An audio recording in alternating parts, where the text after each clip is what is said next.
now. Holy shit, folks. I always remind people, I am suspended for life for minor hockey.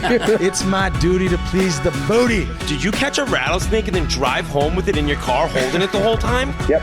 Phil only drinks Coke. He doesn't drink water. I'll fucking quit. Fugazis. Hello,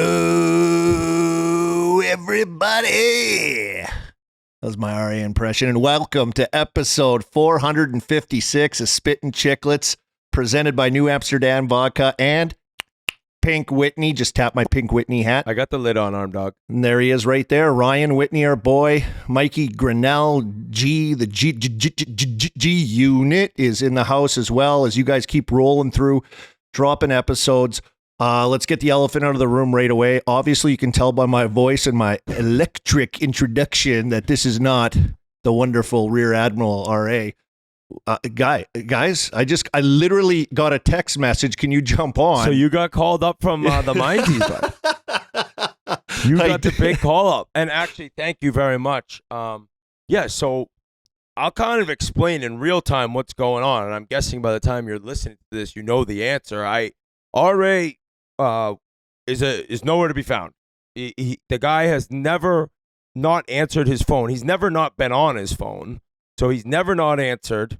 He's never missed a show besides the time I went to his house and he slept through the 11 o'clock recording and I was hammered on his door, and then it happened again a couple months later. But I want to chirp him and hopefully everything's all right. But we're a little worried, folks. I'm not going to lie. I mean, he's never just no-showed. So I don't know. We'll see. And, we've had a few occasions though, Whit, like, and we were in Fort Lauderdale. Remember we went and got lunch, and it was before Game 4, maybe the day before. We had a little appearance to do, and we'd been there already for like almost a full day at this point, and RA was there, but we hadn't seen him yet. And that's when I was like, "Where's RA? Where's RA? How come we haven't seen RA?" Because we'd all been hanging out together. So. Always answers his phone, though. He'll never leave you out to dry. That's why it's a little weird right now. Until he's completely waffled, but that's at like, whatever, sometimes 6 p.m., but not today. We were chatting all day because I was coming on, and we were going to catch up, little old school Chiclet style, little recap of the summer so far. Would have been old school style with you. Yeah, and then I texted RA. I'd seen Oppenheimer, which is just an absolute film and a half. So we were going to just chat about that. Bunch of different stuff in the sports world, and most importantly for Chiclets, the Karlsson to the Pittsburgh. So I guess this makes sense, Arm Dog, because you and I we're the Penguins from the show. I mean, Biz, he had a cup of coffee, but then they sent him to the East Coast League because he was such a piece of shit back in the days.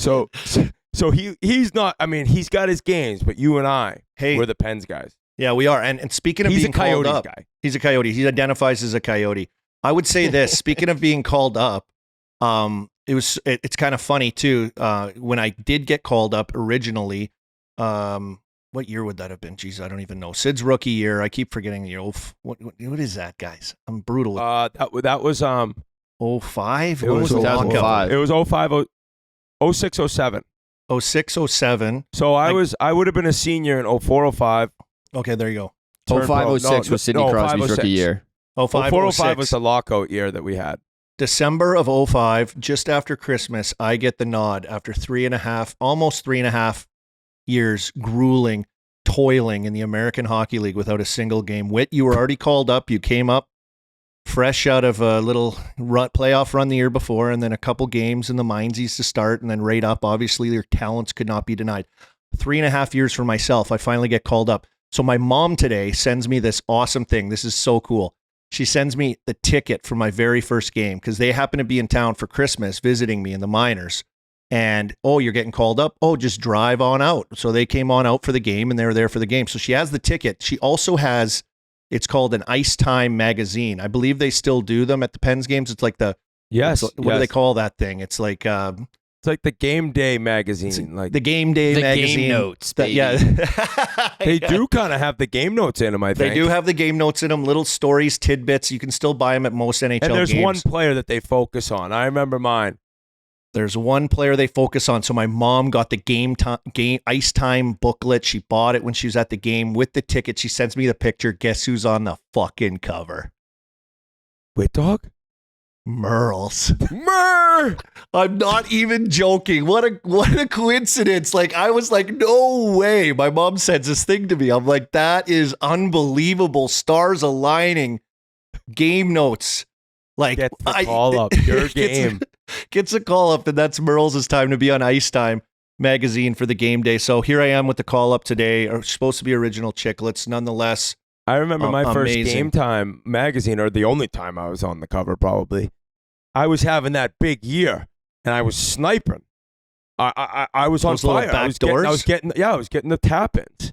And then like Warrior, they had some stick. They made me a pattern. I'm like, no, I'm good. They're like, oh, we'll give you $5,000 or whatever it was. I'm like, okay. So I use it in a game, get the biggest tap-in in the history of tap-ins, and just miss it. Like a straight up, this is a top 10 blooper. I mean, I could have legit blown the puck into the net with my mouth. That sounds a little ridiculous. But, well, the magazine comes out with me on the cover a month later, and what do they got? They got the picture from that game because I'm holding this brutal Warrior stick instead of the blue Synergy that I was rocking all season sniping with. So I just knew that I was kind of mushed as a Penguin when the picture they got is the stick that I had a blooper missed wide open net with. Yeah, gee, he's forever an Easton guy, is Whit. Easton skates, Easton everything. That and Easton they don't even stick. make Easton doesn't even make sticks now, I don't think. I think Bauer owns them now because Bauer re-released the Synergy. Does Easton make anything? No, I think they're out of business. What? Yeah. Easton's You were out of such business? an Easton guy. Such an Easton guy. Whit was what a was the guy's huge name who Easton lived in? guy. Oh, the guy Doug Harcourt. Remember him? He lived in Dougie Montreal. He was a good dude. Yeah, great Dougie guy. Harcourt. He helped me out try to get these skates for my ankles. This guy should have been. You deserve money for hopping in tonight on this episode. I mean, this guy deserved like a double salary dealing with me. I flew up to Montreal. The guy's got to pick me up at the airport, bring me to the goddamn Easton factory. They're trying to mold my feet before like mold was even in existence. So Dougie Shout Harcourt. out to Dougie Harcourt. Easton's done. I'm I so love done Dougie as a player Harcourt. now that everything I've worn, now I'm a fossil. Yeah. Because kids who are 4 or 5 years old now, or even older, they won't even have heard of it. Bro, try playing for the Thrashers, bud. To ask people, they that don't even know what that is. I know, it's crazy. So I always thought Dougie that, Harcourt. I gotta say, Easton skates were fucking brutal, bud. I know they were the only ones that they made. There he cut is. out. I got What the has he got? Ryan Whitney Easton right here. He gave it to me after one of the first Chiclet pod recordings. That thing's. I was that like, hey thing's kid, I'll never see you used. again. Take a stick. Yeah. So, He's got it all signed up. guys, it's the Whit Dog back to talk to you about Pink Whitney, New Amsterdam's own pink lemonade flavored vodka. Thank you very much for listening, and thank you very much for drinking, more importantly, because this drink, it's taken the world by storm. How about those sound effects? Pink Whitney. And this week's story comes specially brought to you by yours truly. So, took the kids to the carnival. Now, everyone knows about carny folk, so this isn't about carny folk. The people who work the carnivals, nuts. I hope you guys drink Pink Whitney, but you're nuts. But the kids were all excited. You know, they got the pirate ship back and forth. They got the thing that spins around. They got it all. Well, I was waiting in line, and a couple younger gentlemen, I was going to guess they're maybe in college, probably just out of college. They seemed to be 23-ish. They came up to me, and they tapped me on the shoulder. I turned around, and this kid opened up his little jacket. He had like a summer jacket on, opened up the jacket, nips of Pink Whitney sticking out of it. Who the hell brings Pink Whitney nips to the carnival? Not only than my favorite people. Carny people. Not carny folk. Big difference. Carny people. So this kid didn't want to ride the Gravitron without ripping down some Pink Whitney. So I said, good for you, buddy. I said, I wish I had some cash on me. I would pay you back for you buying that Pink Whitney, but my kids took all my cash, and I got nothing left because we've tried making that basketball shot that's impossible to make because the rim's fucking not legal. I got no cash left. So we spent about an hour and a half, and I saw these kids at the end. Well, the Pink Whitney had run its course because these kids were having the time of their life. At this point, they're chanting, Whitney, Whitney, Whitney. My son Ryder said, why are they chanting your name, Dad? I said, don't worry about it. We'll talk about it when you're 21, son. Do not worry about it. But these kids, they said they have it at the carnival. They said they have it at the beach. They said they have it on the golf course. I mean, and they sometimes go to a lake. Yes, we're in Massachusetts, but there's still lakes. They go up to New Hampshire, to Lake Winnipesaukee, actually, where recently there was a big-time golf tournament, a member guest tournament, I believe, at Lake Winnipesaukee Country Club. Apparently, the Pink Whitney was being drank, flowing like the salmon of Capistrano. Is that the word? I don't know. But all I do know is that summer 2023, the Pink Whitney summer, is rolling on. It's like a boulder going down a hill. How about my sound effects? It's gaining speed, it's gaining momentum, and it's all because of you. You listeners, you guys getting involved in this, you guys drinking it with a little soda water, you guys drinking it with an energy drink, which everyone knows is my favorite, or you guys just ripping shots at a carnival. Grinnelli's nodding his head because Grinnelli wants to go to a carnival because I think that's where RA works in the off season. And he drinks it. We know that. So I want to thank you guys. I want to thank New Amsterdam. I want to thank you listeners. I want to let you know that we appreciate you way more than you appreciate us. And Pink Whitney loves you. It loves you back. It loves you long time.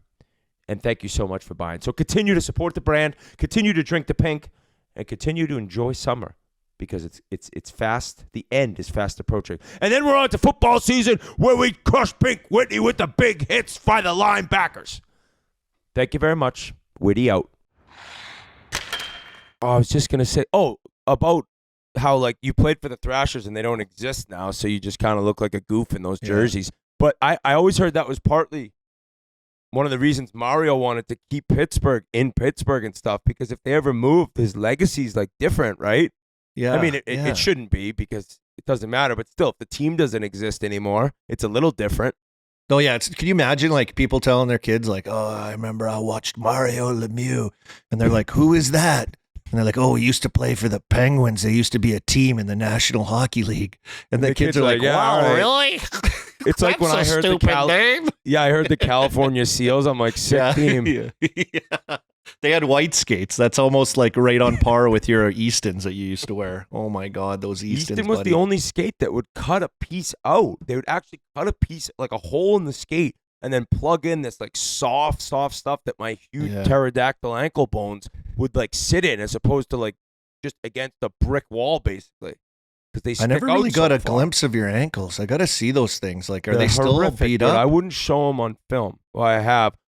I guess that's one of the reasons I got to wear the high socks golfing, because you got to cover these fucking monstrosities up. Those big Make an ostrich OnlyFans, spurs. but it's only Whit's ankles. Make big bucks on that. You think if I did that, I could make over $500 in a year? 1,000,000,000%. Like rubbing oil on your ankles and stuff? People would love that? I'll bet you $500. How much do you think I could make in a year with OnlyFans of my ankles?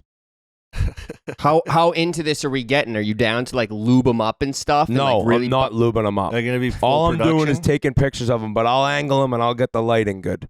I guarantee you could make at least $2,500 in a year. At least minimum.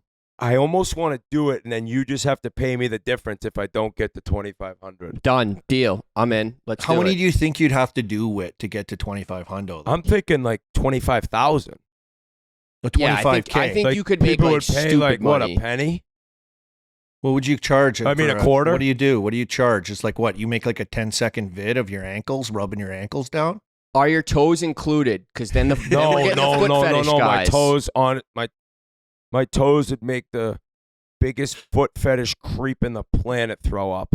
Oh, they'd be like, dude, you got fungus, bud. They'd be Your like, "What's up yellow with those nails. things?" They're like this. Legit. There's no chance you make 25K showing those ankles. No, on he said OnlyFans. 2,500. I don't think I'd make 250. Yeah, I don't know. I think that wouldn't be way more than like you'd have to do what, 2 things a month? 2 I'd actually little be bits? so like if I made more than like $20, I'd be so disgusted in humanity that like that many people would like pay money for that an ankle pick. Like, get off. I guarantee it. I guarantee it. A Grinnelli guarantee you'd make at least 2,500. Boom, buddy, you got to take this challenge. Fuck it. Let's move on. What have you guys been up to this summer, though? Chiclets fans want to know. You guys haven't been on the pod. Yeah, Wait, you hit Hazy's wedding last weekend. Let's hear about it. Yes, I'm very happy you mentioned that. We just got so off topic, but I was missing coming on, right? It's been a great vacation, summer vacation. I've had a blast with the family. We've pretty much hung out. We went away Nantucket for a couple weeks around 4th of July. Other than that, Riders in camp. He's doing all this different stuff. He's playing hockey, so he skated for the first time last week. But it's been nice. But I have missed getting together, getting some hot takes out there, and basically just kind of shooting the shit with you guys. This past weekend was phenomenal. It was Kevin Hayes' wedding. So his wife is Russian, and they had a Russian wedding already, so they were officially married. But I'm pretty sure that was just family and then the people who were in the wedding, all his buddies.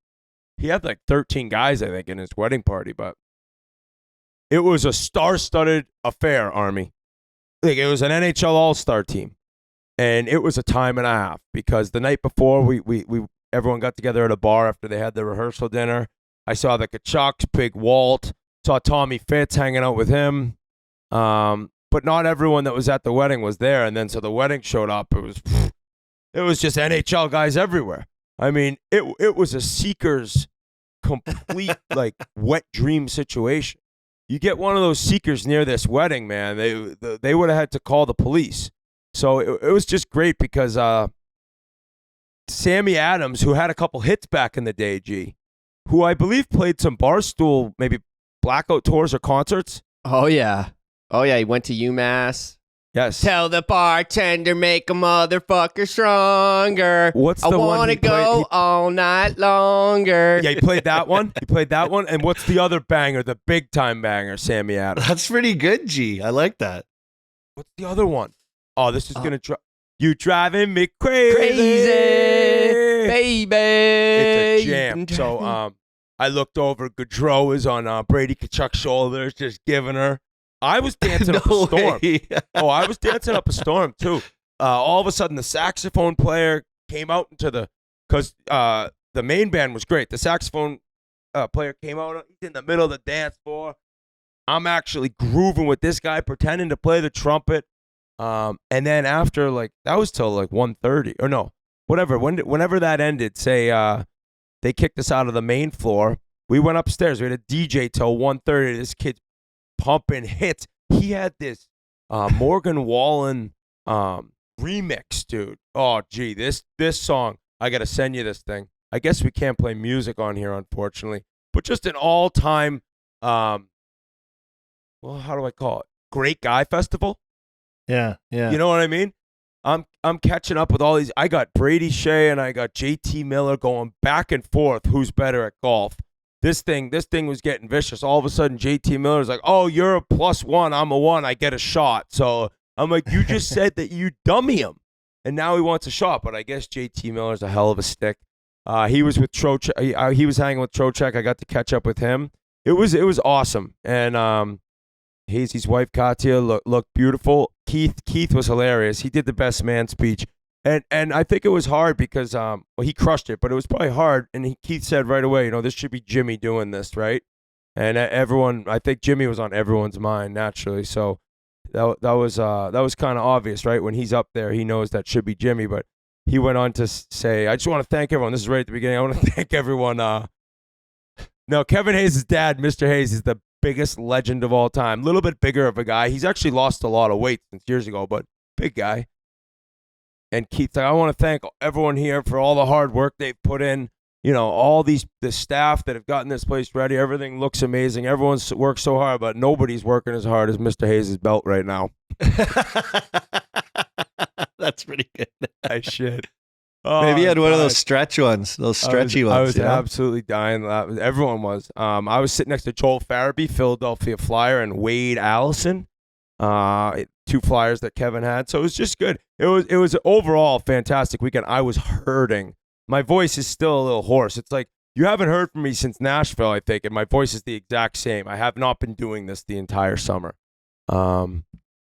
But Arm Dog, what That sounds you like been a doing? time, brother. That sounds like it's great. always so good to catch up with guys like that. And was there shirts coming off and all that shit, like the normal style? All these hockey guys are all shredded. Even though I was always a bag of milk. So it's like, what the fuck happened to me? But all these guys, they got the shirts unbuttoned and it ripped open. They got six packs ripping. I'm like, honey, stay away. You love me for me, right? So, I saw Shattenkirk. I'm leaving.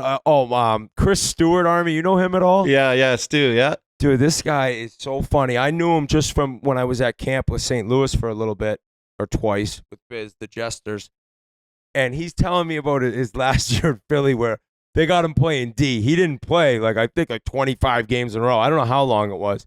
So he's telling me stories of when he used to have to be on D and he's imitating going up and then trying to pivot backwards and he's like, lay off. And Hartnell's going back door. He was just hilarious describing, his practice days as his career wound down. That sounds awesome, man. Yeah, it was great. I was. That's really like when we happy to don't be a see part each of it. other for a while. We get a little road trip in us, and you get to get together a little. It's like going for dinner. Like when we went for dinner in Nashville at the draft and awards. It's like one of those moments. So always good to have those. You forget when you're playing.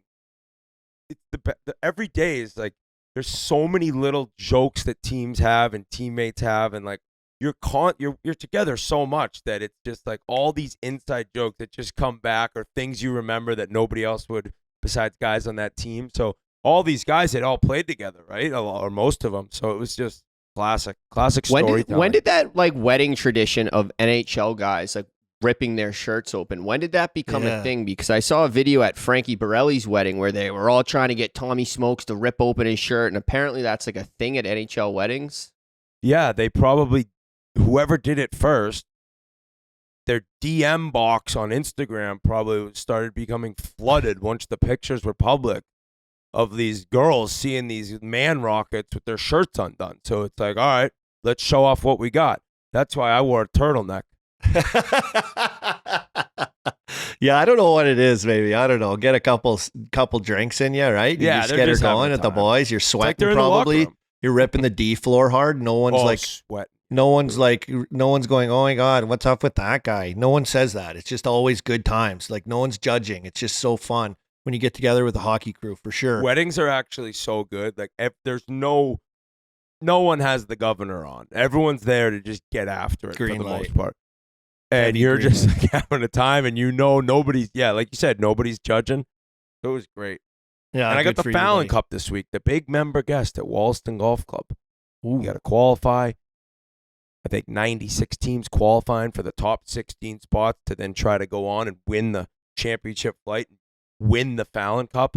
And then, depending on how you shoot, there's 5 other flights, 18-hole match play, 80% handicap. It's a hell of a time. So I'm very fired up. Probably my favorite week of the summer coming up. Who are you playing with? I'm playing with my buddy Andy Luther, Big Daddy.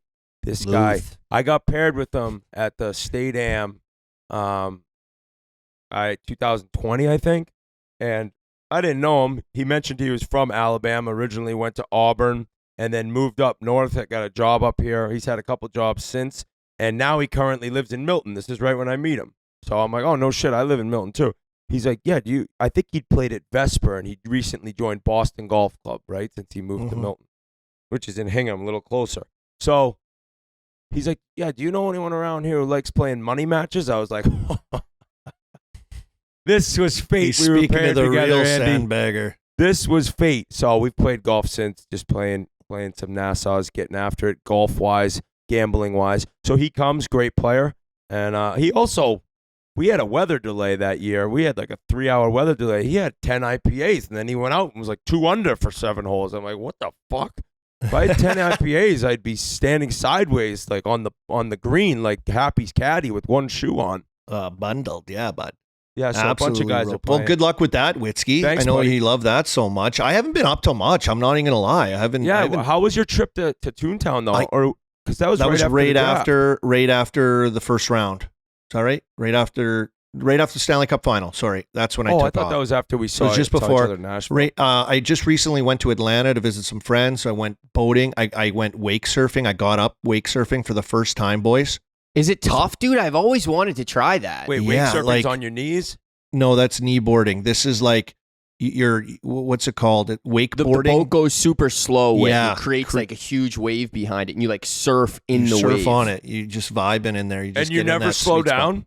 No, you're not supposed to. Of course, I wasn't there yet, but I was hanging on the rope. I was getting close. I was letting slack out of the rope, and I was carving in and out of the wave, like just being electric on there. I know what you're talking about. So you have I'm a to lake get guy, up dude. out of the water without your feet strapped into this board, which was like so fun. I loved it. It was so cool. Once I got it one time, I tried, what was it, 2-3 years ago? I was in Kelowna. Rennie Bork had this sick boat. He pulls it out. He just bought it. He's taking wrappers off everything. He doesn't even know what he's doing. Just with the Shen brothers and Mike Smith, who's an absolute freak. He can do like anything.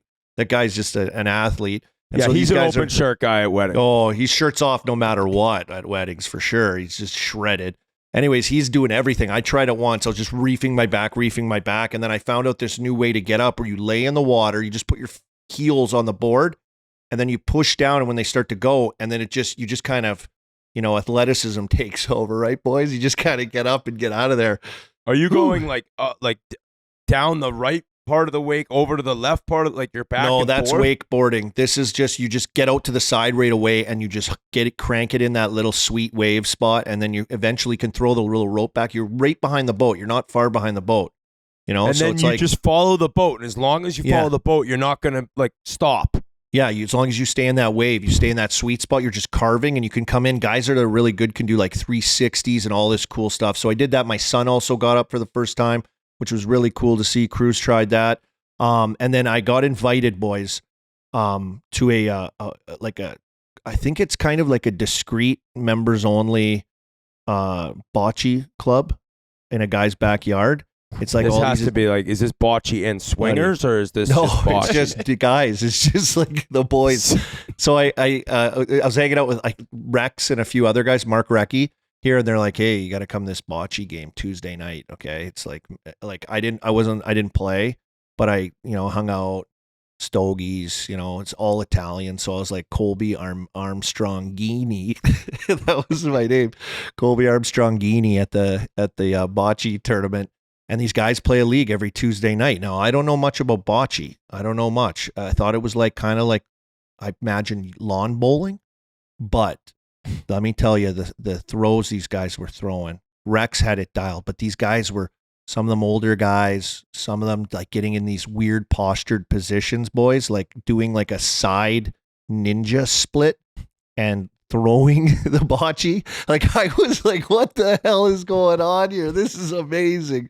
And I was sitting there just in these things. They built these platforms on the side. Like I'm telling you, this guy's bocce pit, whatever you want to call it. He has a roof over top of it, lights, fans. Oh, so the rain and snow is not slowing them down. No, I went in there. I was like, oh my God, this guy had a setup. So just a beautiful place. Are they just putting great spin guys. on them? Can you spin those fuckers? They're not putting spin. They're just bowling it down there with great feel and touch. And you got to know where the floor kind of bends a little bit maybe, or you got to know how to like bump it out of there. It's kind of like curling in my own mind. So I did this like super cool thing the other day. I went to this bocce thing, and then I just been golfing. And this story will lead into eventually what we want to talk about here with the Karlsson thing. I was golfing the other day. I got invited out to Butler Country Club. Beautiful golf course here, Whit. If you're ever out back in Pittsburgh, you should definitely golf there. The course that we did the Sandbagger out's really, really, really good as well. But this one, that's where Trocheck and Miller play. Yeah, Swickley Heights. That's their place course. was sick.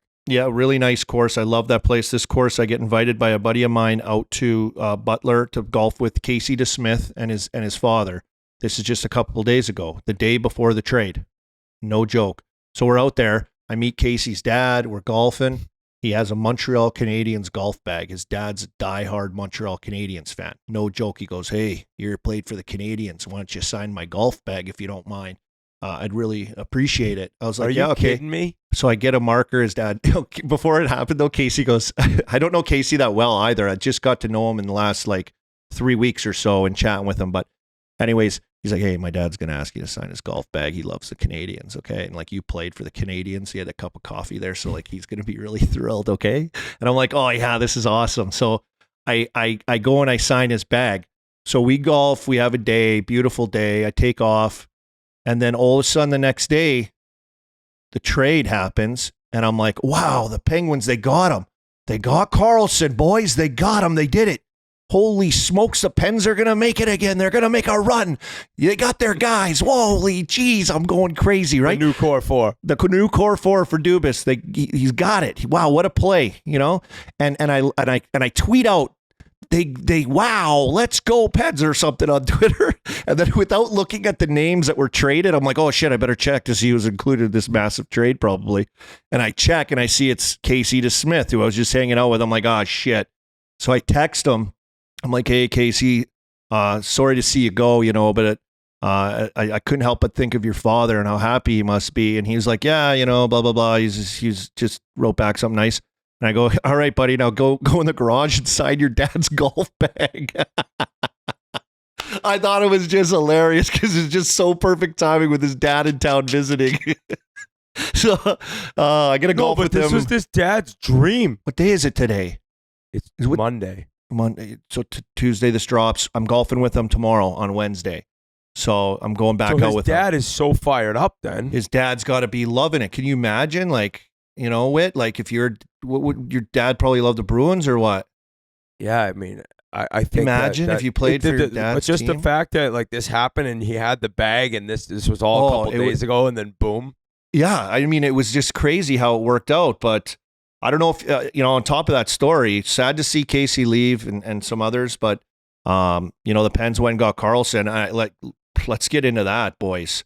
Gee, you were pretty outspoken on the social media. He's got a lot to say, actually. Yeah, guys. I mean, I don't know if I want to hear him. He's got a lot to say. Don't you, G? I mean, all I said was that it just doesn't make sense to me, and I've said it for months now because these rumors have been lingering that they have a Walmart version of Erik Karlsson already in Chris Letang, and not to take anything away from Chris Letang, but like neither him or Karlsson are great defenders. That's not what this team needed. Are they a better team than they were 2 months ago? Absolutely. Did they get rid of some shitty contracts? Absolutely. Are they now built for a Stanley Cup run? Absolutely not. Like they have no dogs. Like they have no mean Radko How do you Gudas say Crosby's not a dog? No, that's not what I mean when I say dogs. You want and I was more texting depth. Colby about this. What do you want? More depth, like hammers, right? You want some more hammers in there, right? Like Vegas would stuff the Pittsburgh Penguins in a locker. That Florida Panthers team from last year would stuff them in a locker. Like I said, like they are a better team than they were 2 months ago. But now they have a fat contract, another fat contract on D. It doesn't make sense to me. Look at their bottom six. Look at their all six defensemen. They're just not built for a Stanley Cup run. Like I said, it's not to say. What like Army, and you could disagree with me as well, but they had to do something. They weren't able to really, I mean, whatever. He's made a lot of changes. I actually, as a harsh critic of Dubas in terms of everyone just loving him so much, even though he's only ever won one round, I also can admit the guy gets shit done. I mean, their teams in the regular season are really good. I agree with you only in the fact that I don't think the Pens, I don't want to say I don't think they can win the Stanley Cup because of Crosby, but I agree. Like they're not a top 8 favorite for me next year. Maybe go to top 10, top 12, I think. But it's what else were they going to do? But just because you go and get his contract, well, it's 4 more years at $10 million, which is a lot, but that's when all these guys are going to be done. They're giving it one more go. That was the only. What are you going to do? You're either going to like not do anything, fold in Crosby's last few years and Malkin and Letang after just signing, or you're going to go out and get a superstar to at least try to do something. But it's like, can I recap this trade too? Yes, you want me to just go right over it quickly, G? Please do that. So this was a massive 3-way, which I love 3-way trades. This is the new thing in the NHL. At the Bocce Club. At the Bocce Club, I'm just working it right next to the fettuccine Alfredo. Hey, it's old Army hanging around. Strongini. Strongini. The 3-way trades are the way you got to do it now with the cap, especially being so tight. So, you know, Dubas and Greersy and the boys, they all got together. Canadian, San Jose, and Montreal, Canadian, San Jose, and Pittsburgh, all in a giant 3-way trade. The one contract that I was amazed that was moved was Mikael Granlund that was here in Pittsburgh. They were stuck with that one. There was a buyout window with an opportunity with the Drew O'Connor and his contract, and they get it done. And It opened it up, and we thought this might be the only way to get out from underneath this thing. And somehow he just gets thrown in the deal, so that money's out of there. The Penguins come up with save $3 million out of this entire deal. They get Karlsson, Rem Pitlick, who's a good skating, speedy power forward type of player. Dylan Hamaliuk from San Jose, and a 3rd round pick from San Jose. San Jose in this three-way gets a 1st round pick from Pittsburgh in 2024.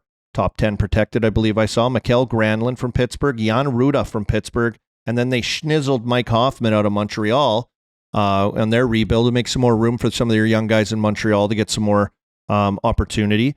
And then on the flip side, the Canadians, they obviously got Casey DeSmith, my golf partner that I was telling you about from Pittsburgh. Jeff Petry's going back. What the hell's going on with that? He was there 5 years, wasn't he? Yeah, I don't know what's going on with that though. Didn't he want out of there? Now they got him back there. I don't know what's going on. They're saying they might move him before the season kicks off. They've got a 2025 2nd round pick and Nathan Legare, a top 3 3rd round pick or something from the Penguins a few years ago. So multiple pieces, multiple prospects, some draft picks, some money getting tossed around all over the place. San Jose retaining some money, Pittsburgh retaining some money on Petry and the Karlsson thing, and Bob's your uncle, and the Pens got Karlsson, baby. Woo! Best defenseman in the league last year, boys. Not a big deal, over 100 points. This guy is all over the ice. You never know where he is. He's like a ghost. He just appears, bingo, bango. It'll change it. And this is where my argument comes in with you, G. This is the Penguins' identity. They're a transition team. They're a speed team. They're a skill team. They've never been a hammer team. They've always been like a quick, like north-south type of team. This is Mike Sullivan's system too. This isn't what Toronto did with hanging on to pucks and turning back and all this bullshit. These guys are attack. Might be a different feel, I think, for Dubas and trying to build a team with a guy like Mike Sullivan coaching with his style, plus Gino, plus Sid, plus Letang. If Jari can put a year together, stay healthy, and be big in big moments, obviously he's going to be key. And keeping an eye on some of these depth pieces that they've also managed to pick up in free agency. I don't know. I'm curious to see how the first 2 months of this season goes and what happens here early to start the season. Obviously, no Jake Gensel, who had surgery. He'll miss the first month as well. That's a kick in the you-know-what. But to Whit's point, Dubas went and got the guy. Big fish. But I feel like Dubas's thing, Dubas doesn't always, just because he gets the best players doesn't mean they're the right players. And we saw that in Toronto, when he went and got John Tavares. He didn't need to do that. And like you said, Whit, what else is he going to do? I agree. But for months and months and months, we've heard Erik Karlsson to Pittsburgh. So it's not like this was the only trade out there for them. They seeked him out. They wanted Erik Karlsson to come in. And that's where it just doesn't make sense to me. Who else are they supposed to trade for? And Letang also, knock on wood, he has a hard time staying healthy. And I mean, to add those two guys, to have both of those guys on the ice, right, at different times, they probably won't play with each other. It's just a way to get it to the forward. They couldn't even get the puck up ice, Army. Now the only argument that you make that's really valid is their problem last year wasn't the stars. Malkin had a good year, Crosby had a sick year, Letang had a good year. It was the depth. But Rem Pitlick, actually, I remember watching a game. He had a natural hat trick against Seattle. The last 2 goals were the exact same goal. Actually, they were sick. So maybe he finds something. He can play all 3 positions.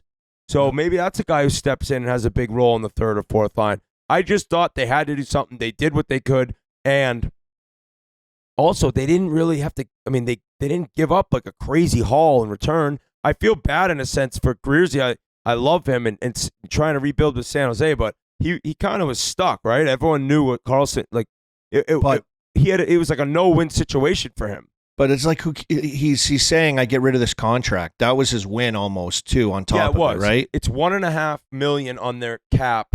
I think until 25, 26. Maybe it's a little longer, but that's not bad actually, right? I mean, they're not eating a crazy amount. So it'd be way different if for 4 years they were eating $6 million or $4 million or something. I do think at the end of the day, they owed it to Sid to go make a move like this. Yes. They owed it to Sid, they owed it to Gino and Letang. They owed it to them. Because while it might not be the right move, it was probably the only move, I guess, with like you're saying that they had to do it, I guess. So, and I think my problem is I'm one of those persons that live in recency bias where I see last year the Vegas Golden Knights won the cup. They were bullies. They had every defenseman over 6 feet. But then as Colby's talking about how they're a transition team, they're going to be fast. I'm thinking 1 year prior. I'm thinking about the Colorado Avalanche. So and that's what they kind of were. They weren't that tough team that the Vegas Golden Knights were. So yeah, maybe you guys are right, and maybe I'm just a fucking idiot. You guys know way more than me. But I do just want to clarify. When I said they have no dogs, I just meant like big bully defensemen, like big Barbashev. type players. I know Crosby, and I know I know what you meant by go. that. Real people know who you meant, buddy. Exactly. So no Gensel. I will say, remember the Riley Smith trade too at the at the draft. So Lars Eller will come in. Rem Pitlick, as you mentioned, Nieto, Nola Chari. I mean, Dubas has done some work. He redid all the depth. I mean, I'd be shocked if they don't make the playoffs. They better make the playoffs. They better make it. They do need Jari to just stay healthy, kind of. I mean, I'm telling you, there's buzz in the city, though, boys. Yeah, everyone. I think was out it all shopping. hinges on Jari. I think this whole season it revolves around Jari. If they don't have Jari, they're fucked. Yeah, Karlsson's so filthy. Mm-hmm. Like I imagine him with those forwards. I mean, he's going to be so dancing. Deceptive and fast and like dynamic that when he has the puck, it's not. You're just like this. It could easily go end to end. He can snap one length of the ice for a breakaway. It's just kind of you never know in terms of how good like he can be watching him because it's so smooth. And yeah, defensively, I guess. But I mean, you don't have to be that great defensively if you're getting 80 to 100 points as a D-man. Yeah, and you know what, too? Like, this is what I love. I love this. It's like, and this is where I think Hextall, had trouble. There was a confusion in the message with the new ownership coming in and stuff, but it's exciting around Pittsburgh because they got Karlsson. There'd been a buzz about it for a while. The fan base is pumped up. They're excited to see, this elite of the elite offensive defenseman that they got. And I think the message is like, yeah, guess what? It's different now. Dubas is here. We're winning. We're winning when we have our guys. And we're going to be bad. We're going to be bad. We're going to have harder times when these guys are done. But while we got them and they're still good and we still believe that they can be good and lead, we're going to go and we're going to get some guys. And not only guys, the Norris Trophy champion from last year and multiple Norris trophies, Erik Karlsson. So welcome to Pittsburgh, Carls. That we call him? Carls? Yeah, EK? EK65. Yeah, Montreal. So that's exciting. They're going for it, though. It is exciting. I mean, they just need the goaltending. Too. Big time. Kind of forgot about Achari. Love that signing. Yeah, I like him too. So massive three-way, boys. Pens are going for it. Dubas stays electric, stays hot. He says he's likely done for now. This will be our group, but he never says never. I saw that little soundbite today. That's not quoted word for word. Yeah, I mean, just an unbelievable week. For a player of that caliber to be on the move and a multiple team trade to make everything happen, guys. It did seem like this has been kind of a month, though, where you figured he was going to Pittsburgh. Yeah. And they got him. All that talk, and they got him. So congratulations to the Pens and the boys to go the best defenseman in the NHL coming in to help Chris Letang and the rest of them chase a cup. It's going to be exciting in Pittsburgh. All right, guys, before we go any farther, we got to talk about haircuts. And as you guys know, I got the absolute worst haircut of my life to start this summer. Some were calling it the Demi Moore cut, a.k.a. Whit, but that'll never happen again. Absolutely not, and that is because I will never, I repeat, never stray away from our good friends at Sport Clips. Your hair may grow fast, but after going to Sport Clip haircuts, you'll wish it grew even faster. Why, you ask? That's because Sport Clips has the best seats in hair, and that may or may not be because they happen to be right in front of TVs playing sports all day, every day. We know that watching sports while getting a haircut sure beats watching your reflection while you get a haircut, especially when you look like me, which is why at Sport Clips, every day is clippers and curveballs, high tops and Hail Marys, and even waves and wickets if you're into that kind of thing. At Sport Clips, you can check in with the pros in men's hair and totally check out with pure, uninterrupted relaxation. So yeah, Come watch an endless stream of sports on TV. And let me just say, imagine watching some hockey highlights while you get some highlights. Doesn't get any better than that. Sport Clips. It's a game changer. Don't make the mistake I made at the beginning of the summer. Never, I repeat, never stray away from Sport Clips. It's a game changer, baby. Also, the one other deal we got to mention is Tom Wilson's. Right? Okay, yeah. I would love to talk about that. Yeah. Tom Wilson. I mean, I saw Oshie had an awesome post on Instagram about. I mean, I think that those guys are obviously boys, but I mean, Tom Wilson, he's got that unicorn. He's got that unicorn in the NHL now style that you just don't find. And I mean, he was hurt last year. That crushed them. And so I think, I mean, put it this way: if that guy went to the open market, there's a lot of teams going after him. Now, I don't know if he would have got that long of a deal. I think is he 34? Can you look that up, G? I don't think he's that old. Is he not? Is he that old? He's got to be 32. I think he's like 30. Tom Wilson is 29 years old. Yeah. My dad. It feels like he's been around forever. My dad hosed me on that one. He told me he was older, and I believed him. So people are carving him, right? bad. For the amount of money he got, the amount of years he got, and blah, blah, blah, blah, blah. And he's only got 40 points a couple times. He's only got I don't 50 hate points. any part of it now. You know, one I thought time. he was 36. Yeah, he's 29. The guy's a bull. He doesn't give a shit. He'll go anyone. He even fights Revo. But I mean, you know, obviously Revo's big tough guy for sure. But He like plays on the top he's line. he's Just an to mention it, intangible, too, complimentary guy. It was a 7-year, $45.5 million contract with a 6.5 AAV.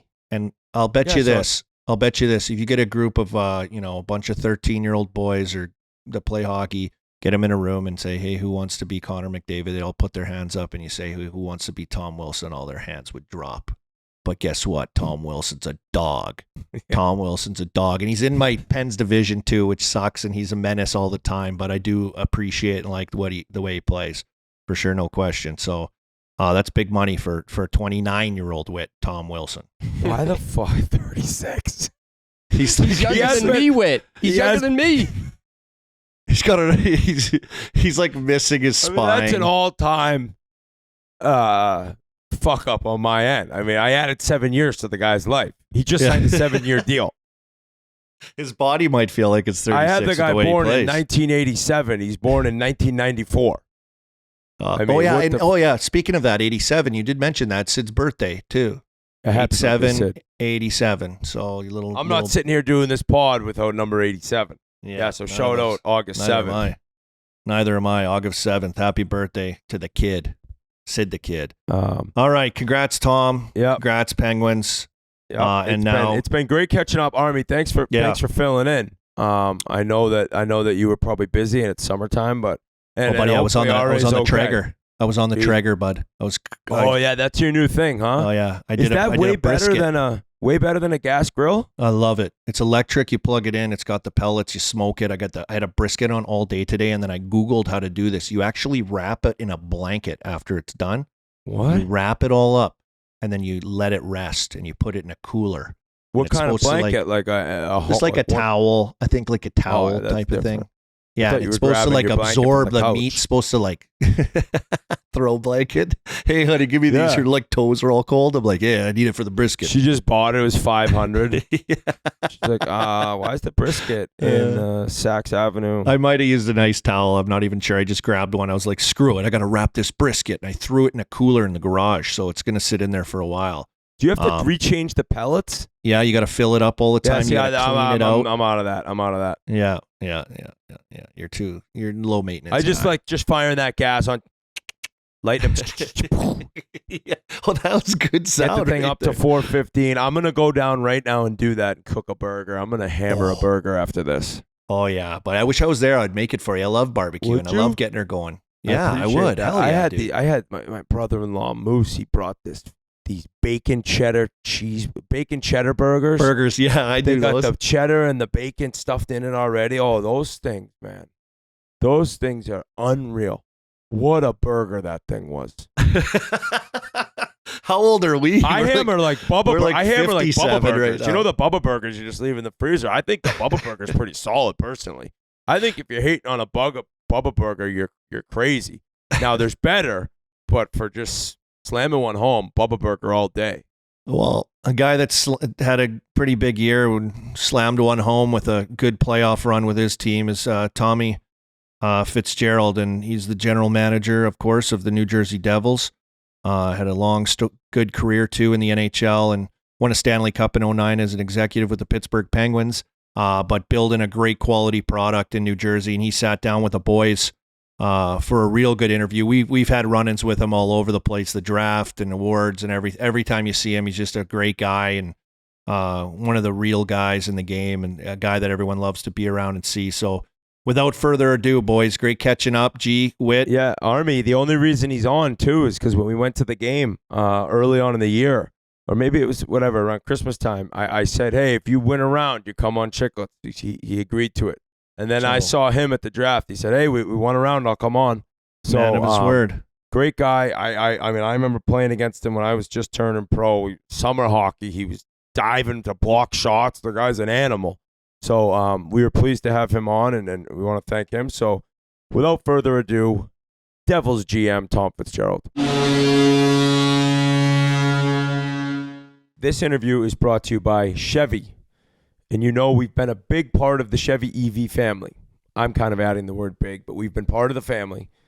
But we do have big news. The first ever all-electric Silverado is officially Barstool's most valuable truck. We got the chance to see this thing, experience it, drive it. It's a game changer. It's available 400-mile range, GM estimated on a full charge. Over 10 feet of length in the bed with the multi-flex tailgate combined with the multi-flex midgate. I'm also not a truck guy right now. I want one, though. I don't drive one, but I feel like I'm turning into a truck guy, so I really actually wouldn't mind checking out and buying a Chevy new EV Silverado. There's a large 17-inch diagonal display screen. It can tow up to 10,000 pounds of max towing, 0 to 60 in under 4.5 seconds with the WOW mode, and up to an impressive 785 foot-pounds of torque. Head on over to Chevy.com to learn more. All right, we're very happy to bring on our next guest. Taken 17th overall by the Islanders in the 1986 draft, this defensive-minded forward would go on to play 17 NHL seasons with 7 different clubs, including a Cinderella run to the final with the new franchise. After retiring, he joined the Penguins front office for 8 years before heading to Newark, where he just completed his 3rd season as general manager of the New Jersey Devils. It's a pleasure to welcome Tommy Fitzgerald to the Spittin Chiclets podcast. What's going on, Fitzy? It's a pleasure. That's for sure. Why are you laughing, Fitzy? I am honored. You ready to get berated with these questions or what? I am honored. I have to correct you on one thing. I actually was an offensive player, and then I got turned into a defensive player because I wasn't very good at offense. So I had to survive. No, you got to the show, you're like, wait, what? I can't just be the offensive guy anymore? Where's my power play time? Yeah, exactly. I played power How play. am I supposed to get points? I can't do it from the fourth line. And for listeners who are curious, we wanted to get Fitzy on for a while, and then when we went to the game versus the Blackhawks in Newark, I said to him, hey, we got to get you on. He said, I don't know. I said, if you guys get to the second round or further, you're coming on. He said, I agree to that. So we were very happy with that first round win against the Rangers, especially Pasha. Yeah, it was fun. It was good. No, if getting by the Rangers in first round, come on your show, I'll do it.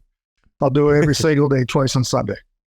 Well, I mean, I think the last time we saw you was when we went to the game at the Prudential Center, and I'm surprised you guys had enough money left over to sign Timo Meier after all the shrimp that RA ate in the box. But I was waiting for that. RA, you must have ate like 50 pounds of fucking shrimp that day. The ocean called. It's running out of shrimp. We treat our guests well, Prue. Absolutely. Can't waste it, too. You don't want to waste that kind of shrimp. It was good stuff. Absolutely not. Awesome. And also, I gotta apologize for maybe some comments at the beginning of the season. You know, I thought that I kept chirping you guys. Yeah, the future's bright. The future's bright. I was all over you.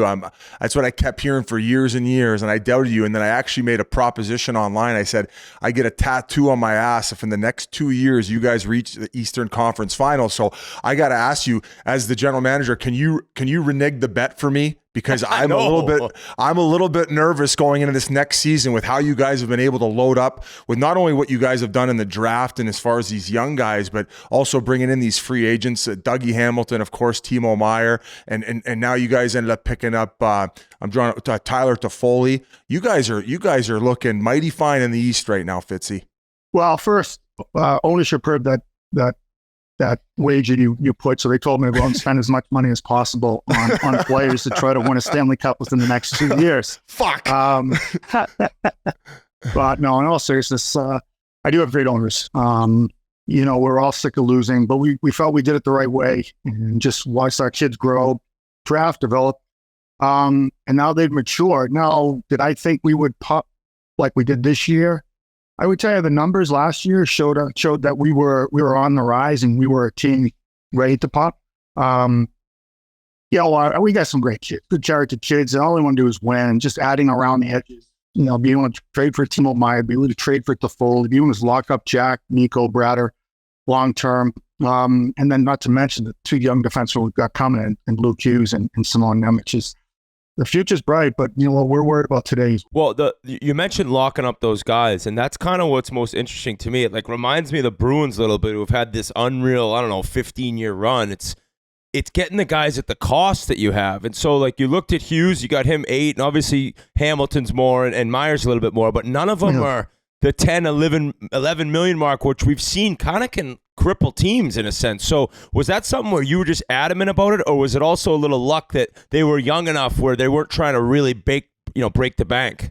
Everybody wants to break the bank. Everybody wants to get paid as much money as they possibly can. That's real. The PA does a hell of a job for their players. So you're not only dealing with agents, you're dealing with the PA. With our guys, you're bang on with. I look at the Bruins as a model franchise that, there was a lot of buy-in to create a winning organization. And all I try to do is preach that to our guys and just say, you can't take every single crumb on the table. Because it won't be enough for depth. It won't be enough for good defensemen. It won't be enough for goaltending. It won't be enough for, the penalty killers. Everybody just can't take and take and take. And I think our guys bought into it, and here we are. So, we feel good about where the contracts are at. Our window has just opened up, quite honestly. And we're excited about where this is going. That's kind of what Pasha said in terms of the window. Even this year was a little bit of maybe kind of early in jumping into the game of playoff success. That's what it was good to see for you guys. But my other question was, so Severson's gone and Graves is gone. Is that one of those things where good players, but with Hughes and with Nemec coming, it's maybe this year it'll be a little tougher on the D, but we just have to keep room for these guys on their way? Yeah, and Kevin Ball. They're similar players. He's a house. And through the minor league. Oh, 6'7", and he can move and he's got good hands. So he just needs an opportunity and he's going to get that chance. So he's the last guy. I'm trying to sign him right now. We should have any issues, blocking him in. But no, we do. What we saw with Luke last year, especially in the playoffs, just was, the ceiling's high for this young man. He's going to get an opportunity to replace Severson's ice time. Maybe first power play, second power play, I don't know, on Dougie. We're trying to create competition. Nemec, you know what? We think the world of this player as an 18-year-old. He went into the American League and did really well. Do we need him to make our team? I don't need him to make our team. But if he comes into camp and tells us that, listen, I'm not going down because my play deserves to be here, we'll deal with that when that time comes. That's a good problem to have. But going out and finding a veteran like Colin Miller was important to us, just to create that depth on the right side. If you were a little confused when Whit said the name Pasha, or were you? Are you aware who Pasha is? He met him in Nashville, I think. Okay, he's the bag licker. Pasha stalked him, and he was in his closet hopping out of the... He's the New Jersey Devils bag licker on the podcast, and he knows the whole history. He's not a wagon jumper because he liked them during the Brodeur days and all the early days. I don't know how from Vancouver. He's going to hop on in a little bit and ask some questions, but I was going to go back to the Timo Meier trade. As a GM, how nervous are you giving up all those assets, not having a guy locked in yet? Because it ended up taking to the off season, and were there talks going on right away, or was he more like, I just want to finish this season and get it done? Well, great question. We've built up a lot of asset equity, to someday be able to use it, whether they come into our team and play for us, or we use that bait to trade for a player like Timo Meier. So, to get a player like Timo, you're backing up some good players. We thought we did. To be honest with you, my first thought was we should get him signed or a sign and trade and then give up these assets. I give my ownership credit. David Blitzer is just like, you know what, let's just let's just do the trade and bring him in. We still control him for 2 years. We still actually control him beyond this year. Now, $10 million QO wasn't attractive for us, that's for sure. And to be honest with you, Timo and I sat down immediately and just said, I will not talk to your agent. I will not talk to you, but I just want you to get acclimated with the environment, the organization, how we play. You guys haven't traded. It's hard. It's hard going into a new team and trying to pick up a new system. And our system's a little different than other teams. So it takes time. You squeeze the stick a little bit more than you should or need to. But that just tells you the pride players have, especially Timo coming in. So I just really wanted him to see what we were all about.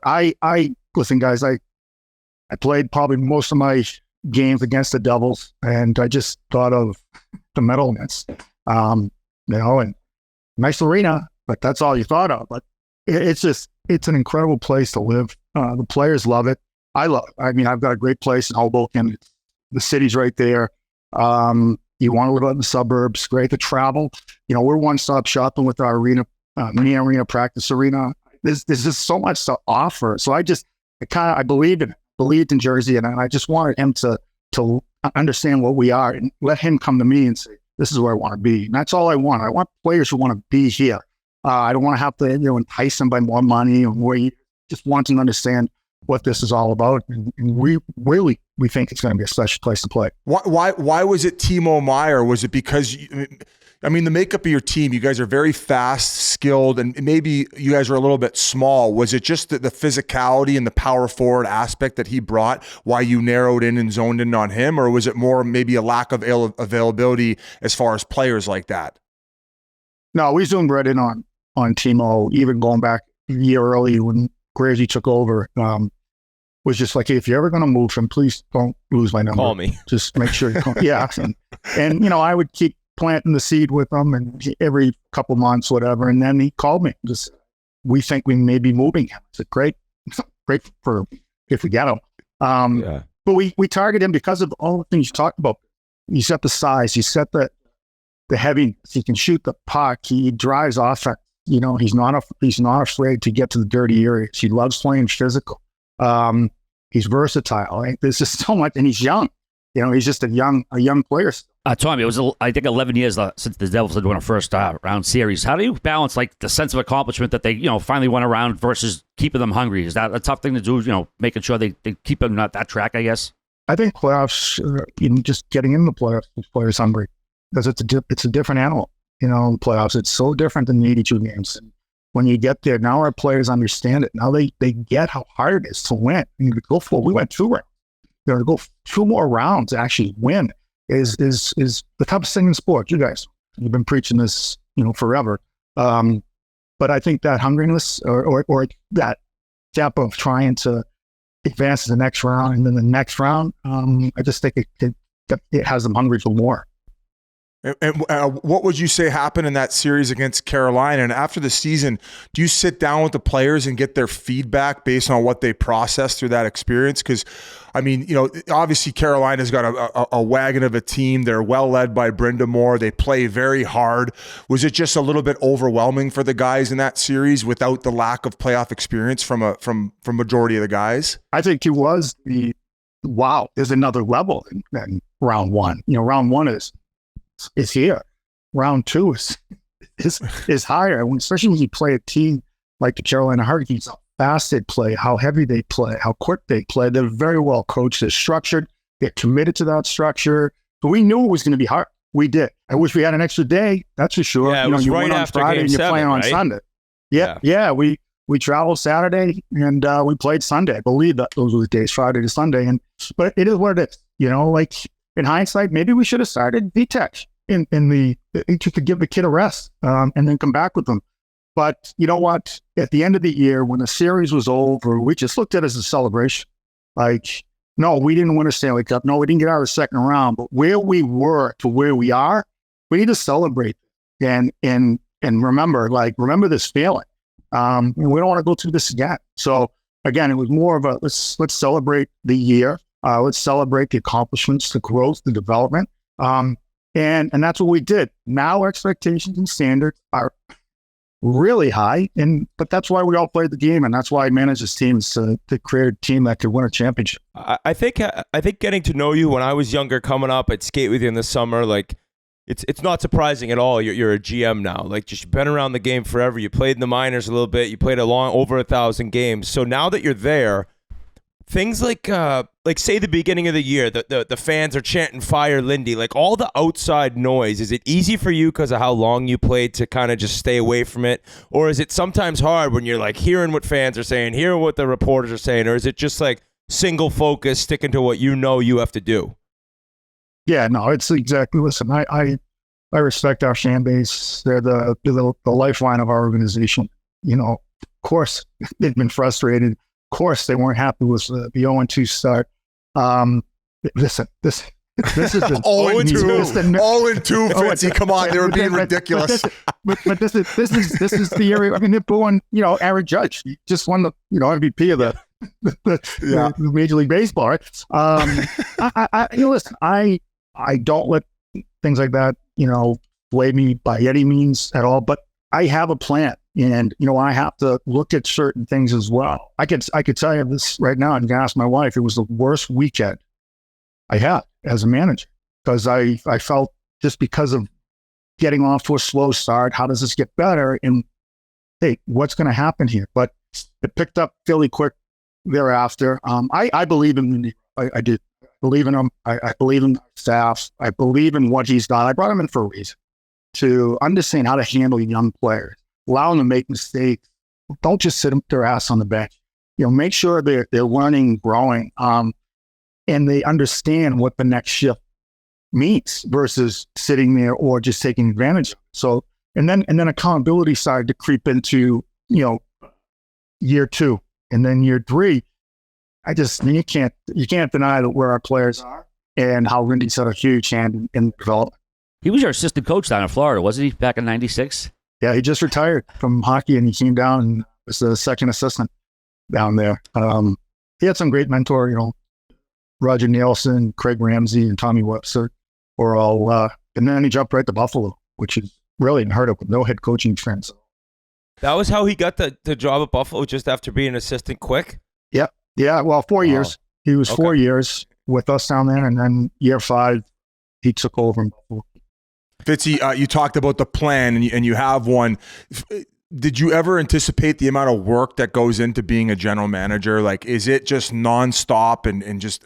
I mean, I'm sure you have to learn how to delegate as well. But just like, how much are you working, and do you ever even get time off?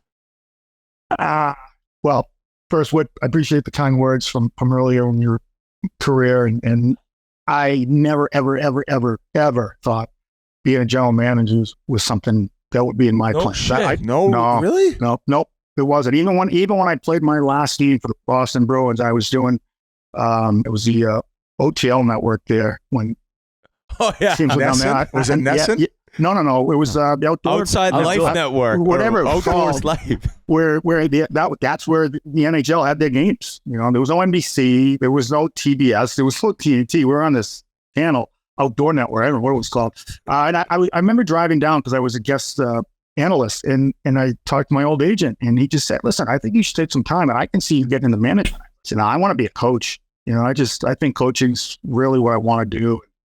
Then I took that job with Pittsburgh Penguins, and both of you guys were there. Actually, Biz, your exit meeting was my first ever exit meeting on the management side. I'm surprised you didn't retire right then. What did I say? No, you didn't say anything.